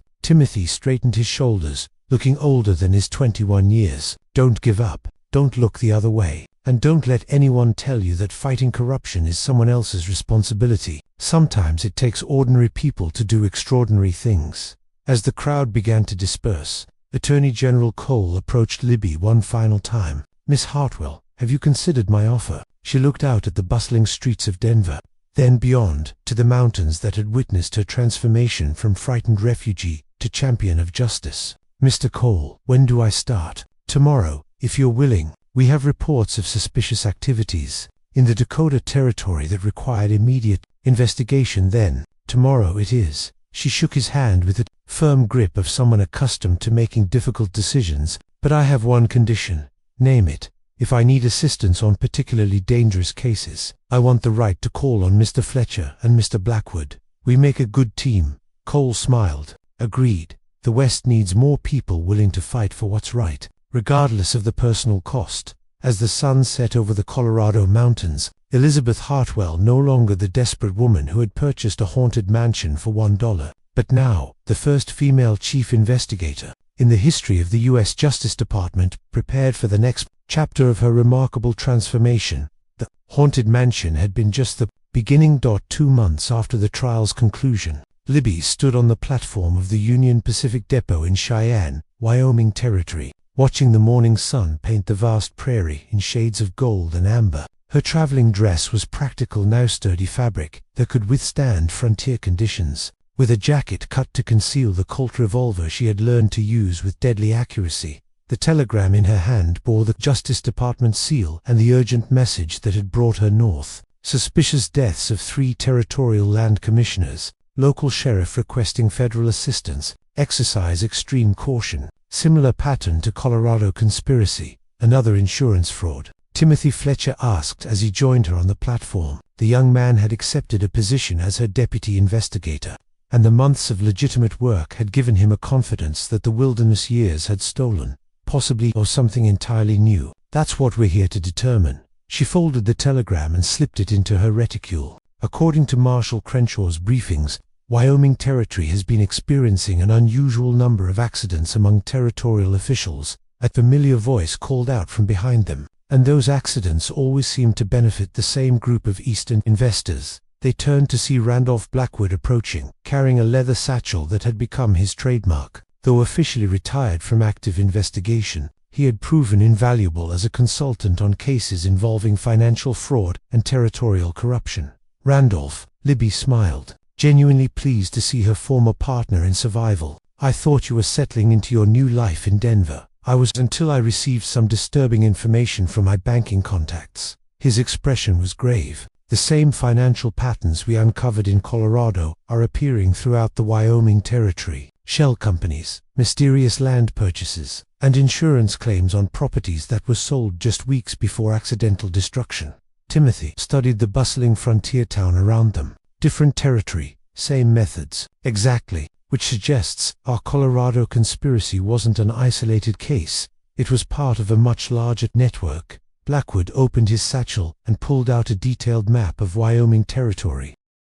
Look at this. Every suspicious death or accident has occurred within 50 miles of proposed railroad expansion routes. Libby examined the map, her trained eye immediately picking out the pattern. They're not just stealing land, they're positioning themselves to profit from railroad development by eliminating anyone who might interfere with their plans. The question is, who's behind it? Most of Hayes' network is in federal prison. Then we're dealing with a different organization, or a surviving cell of the original conspiracy. She shouldered her traveling bag. Either way, our job remains the same: find the truth and see justice done. The Cheyenne Sheriff's Office occupied a sturdy frame building on the town's main street, marked by a weathered sign and the American flag snapping in the constant Wyoming wind. Sheriff Robert Hendricks was a man in his 50s, lean and weathered by frontier life, but his eyes held the sharp intelligence of someone who missed very little.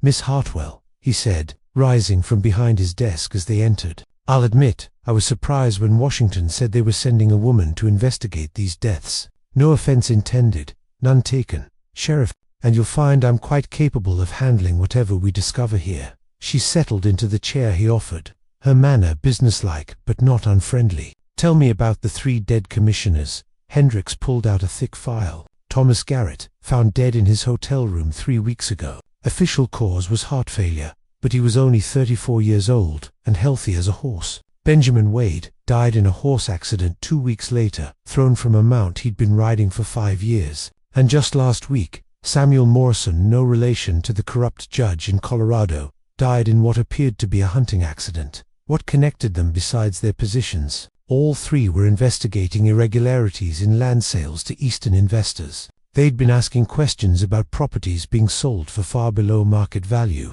then mysteriously increasing in value shortly after the sales were completed. Timothy leaned forward. Were they working together? Informally, yes. They suspected corruption but weren't sure how extensive it was. Hendricks' expression darkened. What they didn't know was that they were being watched. 2 days before Garrett died, he told me someone had been following him. Wade reported the same thing the day before his accident.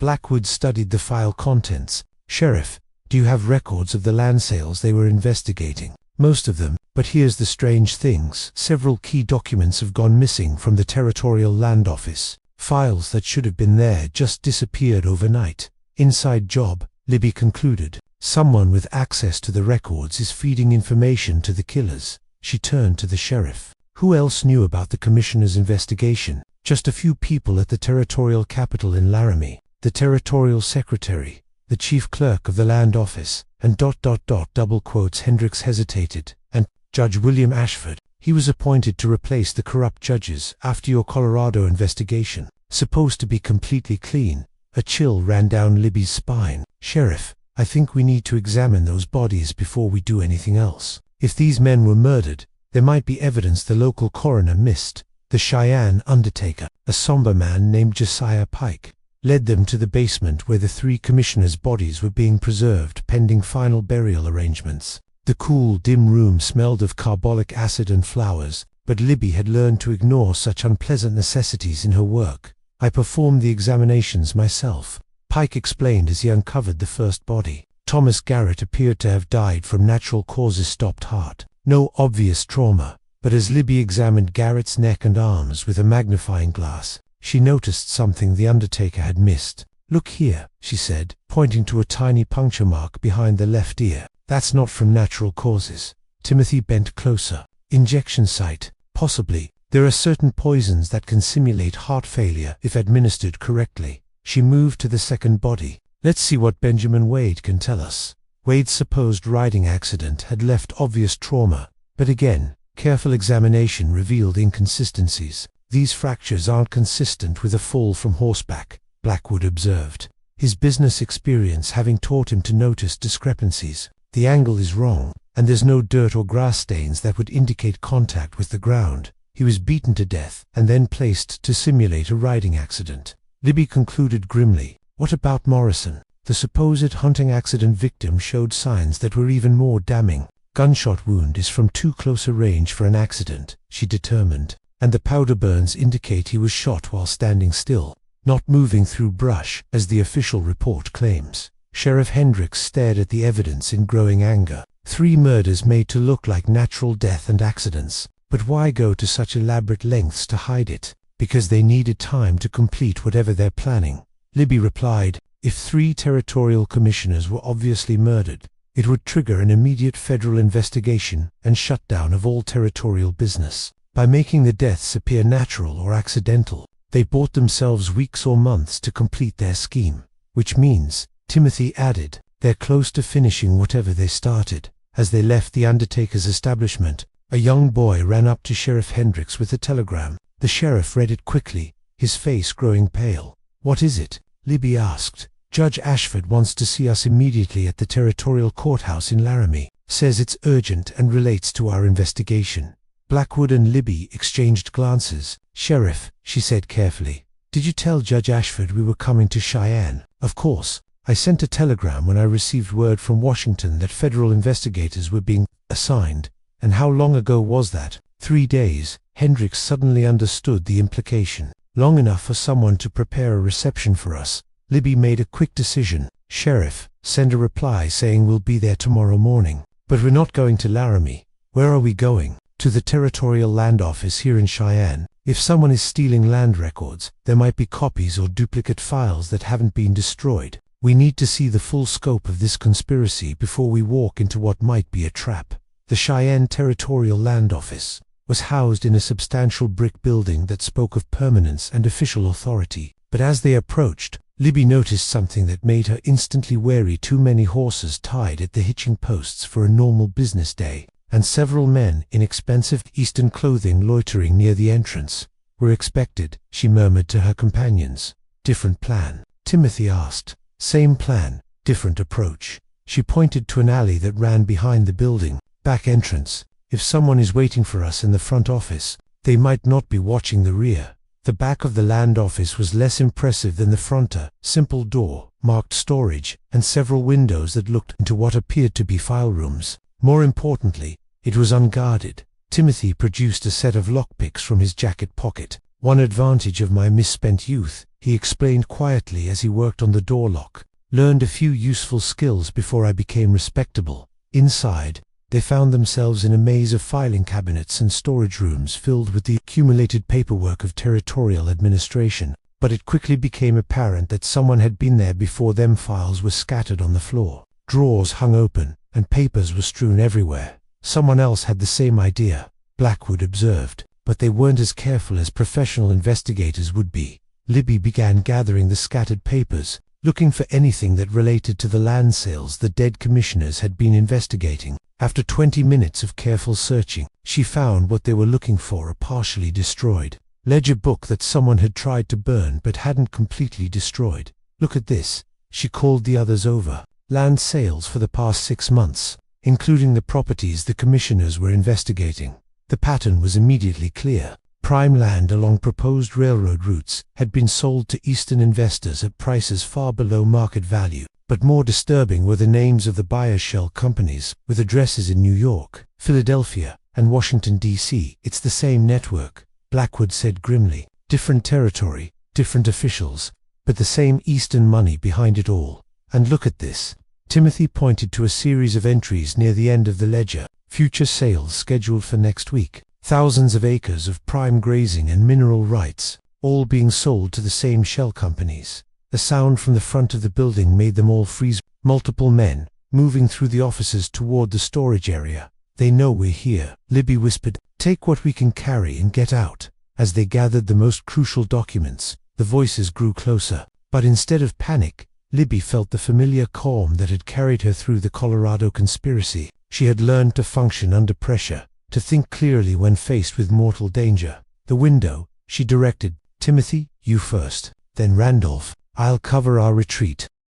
As her companions climbed through the storage room window, Libby heard footsteps in the hallway outside. She drew her revolver and positioned herself behind a large filing cabinet, ready to buy them time to escape if necessary. But the footsteps stopped at the storage room door, and a familiar voice called out, "Miss Hartwell, this is Judge Ashford. We need to talk." She kept her weapon ready but didn't respond immediately. How had Ashford known they were there, and why was he here instead of waiting in Laramie? "Miss Hartwell, I know you're investigating the commissioner's deaths, and I know you've discovered they were murdered, but you're in more danger than you realize. Please, we need to work together if we're going to survive the next 24 hours. Something in the judge's voice, desperation, rather than threat, made her reconsider. "Your Honor, I'm going to need some proof that you're who you claim to be and that you're not part of the conspiracy we're investigating. I can give you that proof, but not here. There are too many ears in this building, and some of them belong to the people who killed those 3 commissioners." Libby made a calculated decision. "Judge Ashford, step into the doorway slowly, hands visible, and tell me something only a legitimate federal judge would know about the Colorado conspiracy trial."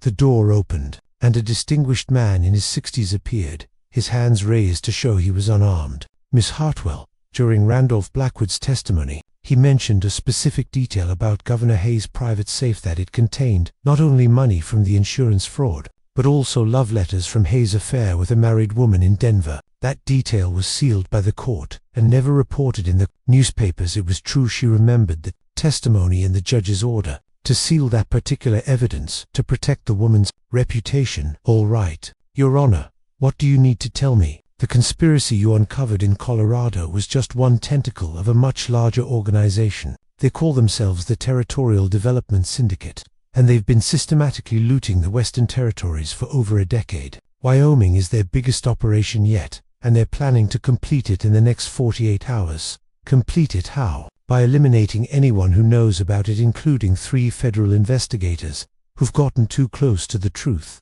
As the implications of his words sank in, Libby realized that their investigation had just become a race for survival. Judge Ashford led them through a maze of back alleys and side streets to a small church on the outskirts of Cheyenne, where Timothy and Blackwood were waiting with obvious relief. The abandoned building provided perfect concealment. Its boarded windows and weathered exterior suggested it had been closed for years. But inside, someone had prepared for clandestine meetings. "Your Honor," Libby said, as they settled around a table lit by a single oil lamp, "you mentioned immediate danger. What exactly are we facing?" Ashford opened a worn leather portfolio, his hands shaking slightly with age or fear. "Miss Hartwell, the Territorial Development Syndicate has been watching you since the Colorado trial ended. They know about your appointment, your methods, and your remarkable success rate at exposing corruption."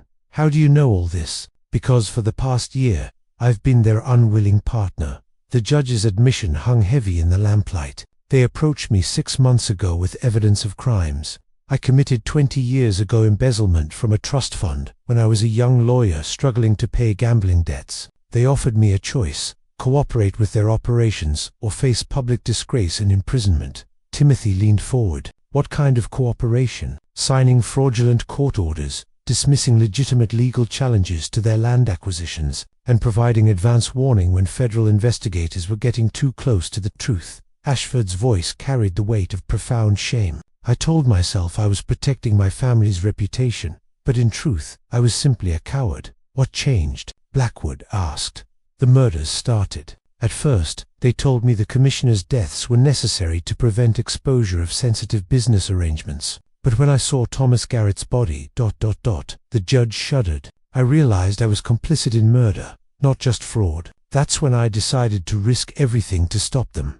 Libby studied the documents Ashford had brought. "Tell us about the syndicate structure. It's more sophisticated than anything you encountered in Colorado." The leadership consists of 3 Eastern financiers who control railroad development, mining operations, and territorial politics throughout the West. They called themselves the Board of Directors, and they operate with the efficiency of a military organization. He spread out a detailed organizational chart. Marcus Thornfield controls the political apparatus, bribing officials, manipulating elections, and eliminating threats. Catherine Blackthorne manages the financial operation shell companies, fraudulent insurance claims, and money laundering, and Daniel Ravencroft oversees what they euphemistically call security, intimidation, kidnapping, and murder. All 3 are here in Wyoming. They arrived yesterday for what they call the final extraction, the completion of their Wyoming operations, and the elimination of any remaining witnesses. Ashford pointed to a red circle on a map of the territory. Tomorrow night, they're planning to transfer over $2 million in stolen assets to a private railroad car and disappear forever. Timothy whistled low. $2 million, the proceeds from 3 years of systematic looting. They've stolen mining claims, defrauded insurance companies, embezzled territorial funds, and murdered anyone who got in their way. The judge's voice grew urgent. But more importantly, they have a list of everyone who might threaten their escaped federal investigators, honest territorial officials, and 3 people whose testimony could destroy them permanently.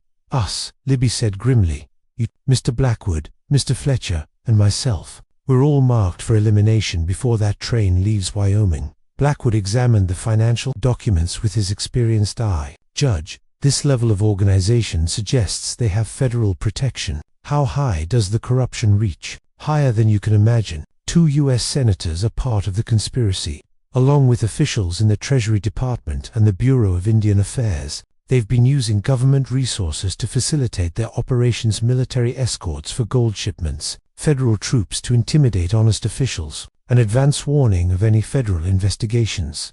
The magnitude of the conspiracy was staggering. What had begun with Libby's $1 purchase of a haunted mansion had evolved into exposing a network of corruption that reached the highest levels of government. What's their timeline? She asked. The extraction begins at dawn. They'll spend tomorrow loading their stolen assets onto the private car, eliminating any remaining witnesses, and preparing for departure tomorrow night on the westbound Union Pacific destination, San Francisco, then a private ship to South America. They've been preparing for this contingency for years. New identities, foreign bank accounts, and a small army of hired killers to ensure their escape. Timothy studied the map of Cheyenne and the surrounding area. Judge, where exactly is this private railroad car? Union Pacific siding, about 2 miles east of town, heavily guarded and positioned for quick departure. Ashford's expression grew even more grave. But that's not our immediate problem. They know we're meeting tonight, and they have men surrounding this church, as if summoned by his words. The sound of horses and wagons began to surround the abandoned building. Through gaps in the boarded windows, they could see torches and armed men taking positions to cut off all escape routes. How many? Libby asked, checking her revolver and extra ammunition.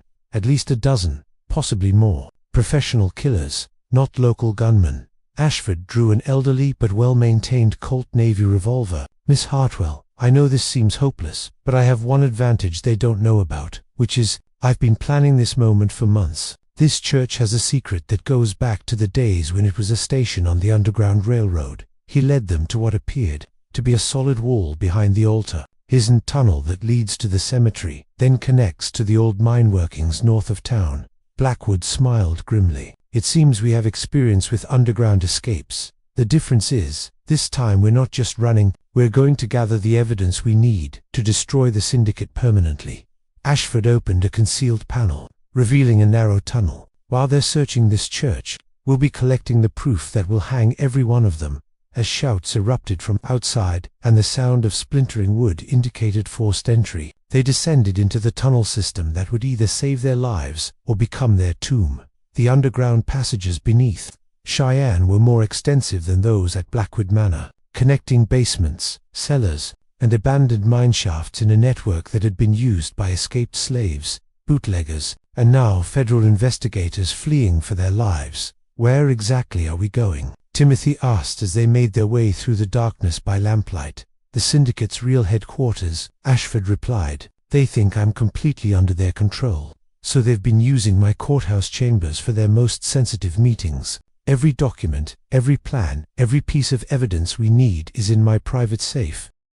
They'll expect us to head for the Federal Telegraph Office or the railroad depot, Libby realized. They won't expect us to go straight to their own base of operations. Exactly. And while they're tearing apart half the territory looking for us, we'll be photographing their records and preparing the case that will destroy them. The tunnel emerged in the basement of the territorial courthouse, a substantial stone building that had been built to project permanence and authority. Moving through its darkened halls by lamplight, Libby was struck by how many corrupt officials had used similar buildings to hide their crimes. Ashford's chambers were on the second floor, reached by a narrow staircase that creaked ominously under their weight. But once inside, they found exactly what they needed: file cabinets full of the syndicate's records, detailed financial accounts, and most damning of all, correspondence between the leadership and their political allies in Washington. My God, Blackwood breathed as he examined the financial records. They haven't just been stealing from territories, they've been defrauding the federal government itself.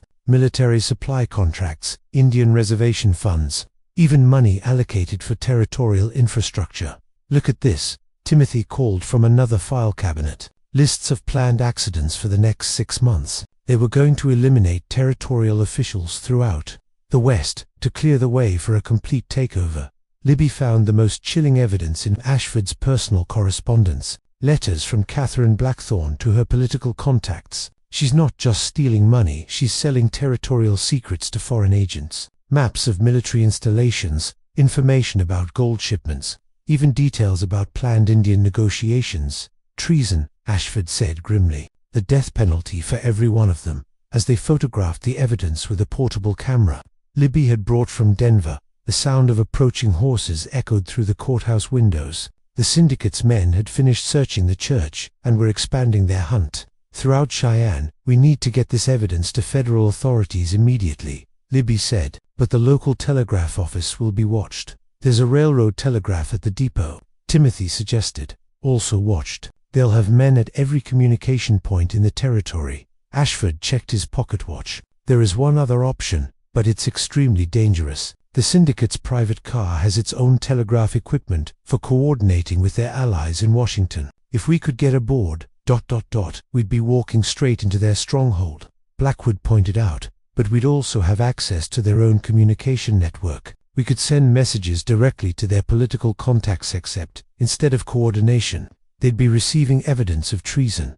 Libby considered the audacious plan. It would require them to infiltrate the most heavily guarded location in the territory, but it would also allow them to use the syndicate's own resources against them. Judge, she said finally, you mentioned they're loading stolen assets tomorrow morning. What time? Dawn. The loading will take most of the day, with departure scheduled for 8 o'clock tomorrow night. Then we have a narrow window of opportunity. Early morning, when they're focused on the loading operation and might not expect an attack. Timothy grinned. You're planning to assault a private train car defended by professional killers. I'm planning to use the element of surprise to gather the final evidence we need and send it where it can do the most damage. Libby's eyes gleamed with the confidence she had gained through months of dangerous investigations. Besides, we have advantages they don't expect, such as, they think we're still hiding in that church. They think Judge Ashford is still their controlled asset, and they think we're running scared instead of planning an attack. She gathered up the photographed evidence. Gentlemen, tomorrow morning we're going to give the Territorial Development Syndicate a very unpleasant surprise as they prepared to leave the courthouse through yet another hidden route. The sound of systematic searching grew closer. The syndicate's men were thorough and professional, but they were looking for fugitives, not investigators who had just obtained enough evidence to hang half the territorial government. The final confrontation was less than 12 hours away, and this time, Libby intended to end the corruption permanently. Dawn broke over the Wyoming prairie like a promise of justice, painting the sky in shades of gold and crimson as Libby crouched behind a rocky outcrop overlooking the Union Pacific siding. 2 miles east of Cheyenne, the Territorial Development Syndicate's private railroad car sat gleaming in the morning light, a luxurious palace on wheels that represented 3 years of systematic theft from the American people. The loading operation was already underway. Dozens of men moved with military precision, transferring strongboxes, document cases, and bags of gold dust from a convoy of wagons into the specially modified car. Armed guards patrolled the perimeter, their rifles glinting in the sunrise, while 3 figures in expensive Eastern clothing supervised the operation from the car's rear platform. "There they are," Judge Ashford whispered, handing Libby his field glasses. The board of directors themselves. Through the lenses, she could see them clearly for the first time. Marcus Thornfield was a distinguished man in his 60s, his silver hair and elegant bearing marking him as someone accustomed to wielding power. Catherine Blackthorne appeared to be in her 40s, beautiful in the cold, calculating way of someone who had never let sentiment interfere with profit. But it was Daniel Ravencroft who commanded her attention, a lean, predatory figure who moved with the fluid grace of a professional killer. "How many guards total?" Timothy asked, studying the scene through his own telescope. 18 that I can count, plus the 3 leaders," Blackwood replied, "all armed with repeating rifles and positioned to cover every approach route." "Professional deployment," Libby observed, "but they're focused on external threats. They don't expect anyone to come from inside their own operation." Judge Ashford checked his pocket watch. "The morning eastbound freight train arrives in 20 minutes. If we can time this correctly, ... double quote, the noise and confusion will mask our approach." Timothy finished, "But we'll still need a way past those guards." Libby had been studying the railroad car itself, noting details that might prove crucial. "Look at the car's design. It's not just luxurious, it's fortified. Those windows are too small for normal passenger cars, and I can see gun ports disguised as decorative elements. They built themselves a mobile fortress." Blackwood realized, "But every fortress has weaknesses. The telegraph equipment will be on the roof, standard railroad practice. If we can reach it without being detected ... double quotes." Libby's mind was racing through tactical possibilities. "Judge, you said they trust you completely. As far as they know, I'm still their controlled asset. They're expecting me to arrive at 8 o'clock with final legal documents to complete their land transfers. Then you're going to arrive early, with an urgent message that requires their immediate attention." She outlined her plan quickly. "While you distract the leadership, we'll infiltrate from the opposite side and secure their communications equipment. 3 of us against 18. Professional gunmen," Timothy mused. "I've faced worse odds." "Have you really?" "No, but it sounds encouraging." As they prepared to implement their desperate plan, the distant whistle of the approaching freight train echoed across the prairie. Right on schedule if their timing was perfect. They would have exactly the distraction they needed. Judge Ashford straightened his coat and walked openly toward the railroad siding, carrying a leather portfolio and projecting the nervous urgency of a corrupt official with bad news to deliver. The guards recognized him immediately and allowed him to approach the private car without challenge. "Mr. Thornfield," he called out as he climbed onto the rear platform, "we have a problem. The federal investigators, they've found evidence linking the Wyoming operations directly to your Washington contacts." The 3 syndicate leaders immediately gathered round him, their attention completely focused on his alarming news. Through her field glasses, Libby could see their animated discussion as Ashford embellished his fictional "crisis now," she whispered, moving with the silent precision they had learned during their months of dangerous investigations. Libby, Timothy, and Blackwood circled wide around the railroad siding, using the approaching freight train's noise to mask their movement. The massive locomotive thundered past the private car, its long string of freight cars providing perfect concealment as they closed the final distance. The guards were professionals, but their attention was naturally drawn to the obvious threat zones, the open prairie approaches, and the main railroad line. They weren't watching for infiltrators moving beneath the stopped freight cars or climbing up from the track bed itself. Libby reached the private car first, finding handholds on its ornate exterior that allowed her to climb silently to the roof. The telegraph equipment was exactly where she had expected, a sophisticated array of wires and instruments that would allow communication throughout the Continental Railroad network. Timothy and Blackwood joined her moments later, and together they began the delicate work of tapping into the syndicate's own communication system. Years of hiding from corrupt authorities had taught Blackwood how to bypass security measures, while Timothy's wilderness survival had included learning to repair damaged telegraph lines. Connected, Timothy whispered, "We have access to their entire network." Libby began transmitting immediately, her fingers flying over the telegraph key with urgent precision. The messages went out simultaneously to a dozen destinations, the Justice Department in Washington, the U.S. Marshal's offices throughout the West, and most importantly, to the very senators and cabinet members who had been conspiring with the syndicate. To Senator Bradley, stop your letters to Catherine Blackthorne detailing military gold shipments now in federal hands. Stop treason charges being prepared. Stop suggest immediate confession. Stop signed U.S. Attorney General to Treasury Secretary Davis. Stop evidence of your cooperation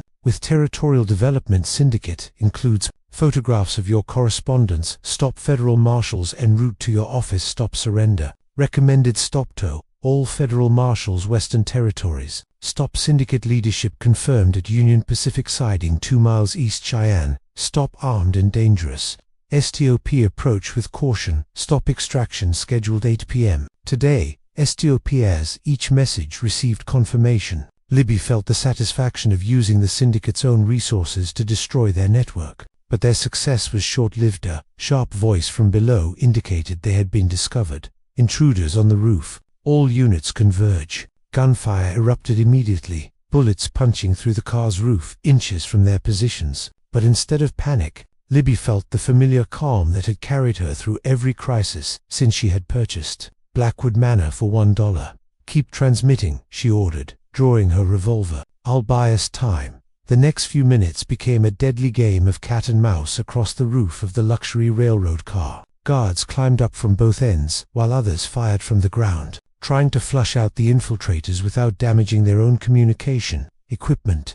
Timothy's rifle spoke with deadly accuracy, forcing the attackers to take cover, while Blackwood continued sending messages to federal authorities. But it was clear they couldn't hold their position much longer. Professional killers were systematically surrounding them with overwhelming firepower. Then, salvation arrived in the form of Judge Ashford's voice cutting through the gunfire. Federal marshals approaching from the west. Multiple riders, at least 20 men. The effect on the syndicate forces was immediate. Professional criminals they might be, but they had no desire to face federal law enforcement in open battle. Orders were shouted, positions abandoned, and within minutes the loading operation had transformed into a desperate evacuation. All critical assets to the car. Thornfield's voice carried across the siding. Prepare for immediate departure. But as the syndicate leadership climbed aboard their mobile fortress, they found Judge Ashford waiting with a revolver in his hand and federal documents spread across the conference table.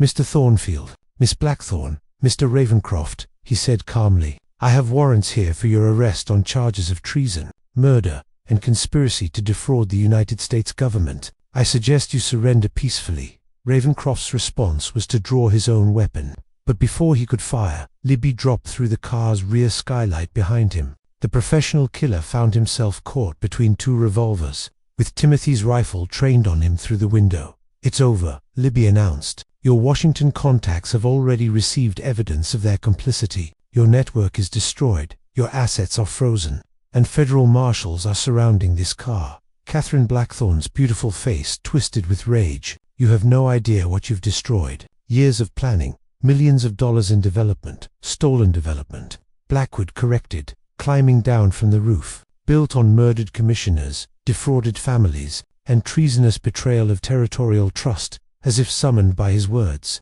The thunder of approaching horses filled the air. U.S. Marshal Crenshaw led a company of 20 federal marshals in a charge across the prairie that would have made the cavalry proud. The remaining syndicate guards, seeing themselves hopelessly outnumbered, threw down their weapons in surrender. The next hour passed in a blur of arrests, evidence collection, and official statements. The 3 syndicate leaders were taken into federal custody, along with their surviving associates, and enough documentary evidence to prosecute corruption cases throughout the Western Territories. Miss Hartwell, Marshal Crenshaw said as the prisoners were being loaded into prison wagons, I have preliminary reports from Washington. Your telegraph messages this morning triggered the arrest of 2 senators, a cabinet secretary, and a dozen lesser officials. The president has ordered a complete investigation of territorial administration throughout the West. What about the stolen assets? Nearly $2 million in gold, currency, and negotiable instruments. It will take months to sort out ownership and arrange restitution, but every family defrauded by this conspiracy will eventually receive compensation. Judge Ashford approached, no longer looking like a broken man but someone who had finally found the courage to do what was right. Miss Hartwell, I can never adequately thank you for giving me the opportunity to redeem myself. Judge, you found that courage within yourself. We just provided the circumstances that allowed you to use it. As the sun began to set over the Wyoming prairie, painting the landscape in shades of gold and amber, Libby reflected on how far she had traveled since that desperate morning, when she had purchased a supposedly haunted mansion for exactly $1. What's next? Timothy asked, still amazed that they had survived another deadly confrontation with organized corruption. According to Attorney General Cole, there are reports of similar activities in Montana and Dakota territories, she replied. It seems the Territorial Development Syndicate had operations throughout the West. More dangerous investigations, more opportunities to see justice done. She looked out at the vast frontier stretching toward the horizon. Timothy, I've learned something important during these past months. Sometimes the best way to escape your past is to help others build a better future. Blackwood joined them, his own transformation from bitter recluse to champion of justice finally complete. Miss Hartwell, when you bought my supposedly haunted mansion, you got far more than you bargained for. She smiled, thinking of the frightened Eastern woman who had fled family debts and social disgrace, only to discover she had the courage and skill to bring down territorial conspiracies. I think I got exactly what I needed, even though I didn't know it at the time. As the prison wagons rolled toward Cheyenne carrying the last of the syndicate, leadership, and the recovered assets were loaded onto a federal transport under heavy guard, Libby realized that her story was far from over. The West was full of corrupt officials, fraudulent schemes, and innocent families who needed someone willing to fight for justice. She had begun her Western adventure as Elizabeth Hartwell, desperate refugee from Eastern society. She had become Libby, survivor of the Blackwood Manor conspiracy. Now she was Chief Investigator Hartwell of the Federal Bureau of Territorial Investigation, with a badge, a gun, and the absolute determination to see justice done, no matter how powerful the opposition. The Haunted Mansion had indeed been just the beginning, the first chapter in a story that would span territories, expose corruption at the highest levels of government, and transform a frightened woman into one of the most effective federal investigators in American history. As they rode back toward Cheyenne in the gathering darkness, Libby touched the telegram in her pocket. Already there was word of suspicious activities in Montana territory that required immediate investigation. Tomorrow would bring new challenges, new conspiracies to expose, and new opportunities to prove that courage and determination could triumph over even the most powerful corruption. The West was vast, full of promise and danger in equal measure, and Elizabeth Libby Hartwell was exactly where she belonged, on the frontier of justice, ready to face whatever came next. If you enjoyed this tale of courage and justice on the frontier, where a determined woman exposed the truth behind Calaro, territory's most notorious haunting, and went on to bring down a conspiracy that reached the highest levels of government, make sure to give it a thumbs up and subscribe for more incredible stories of mystery and adventure from the American West.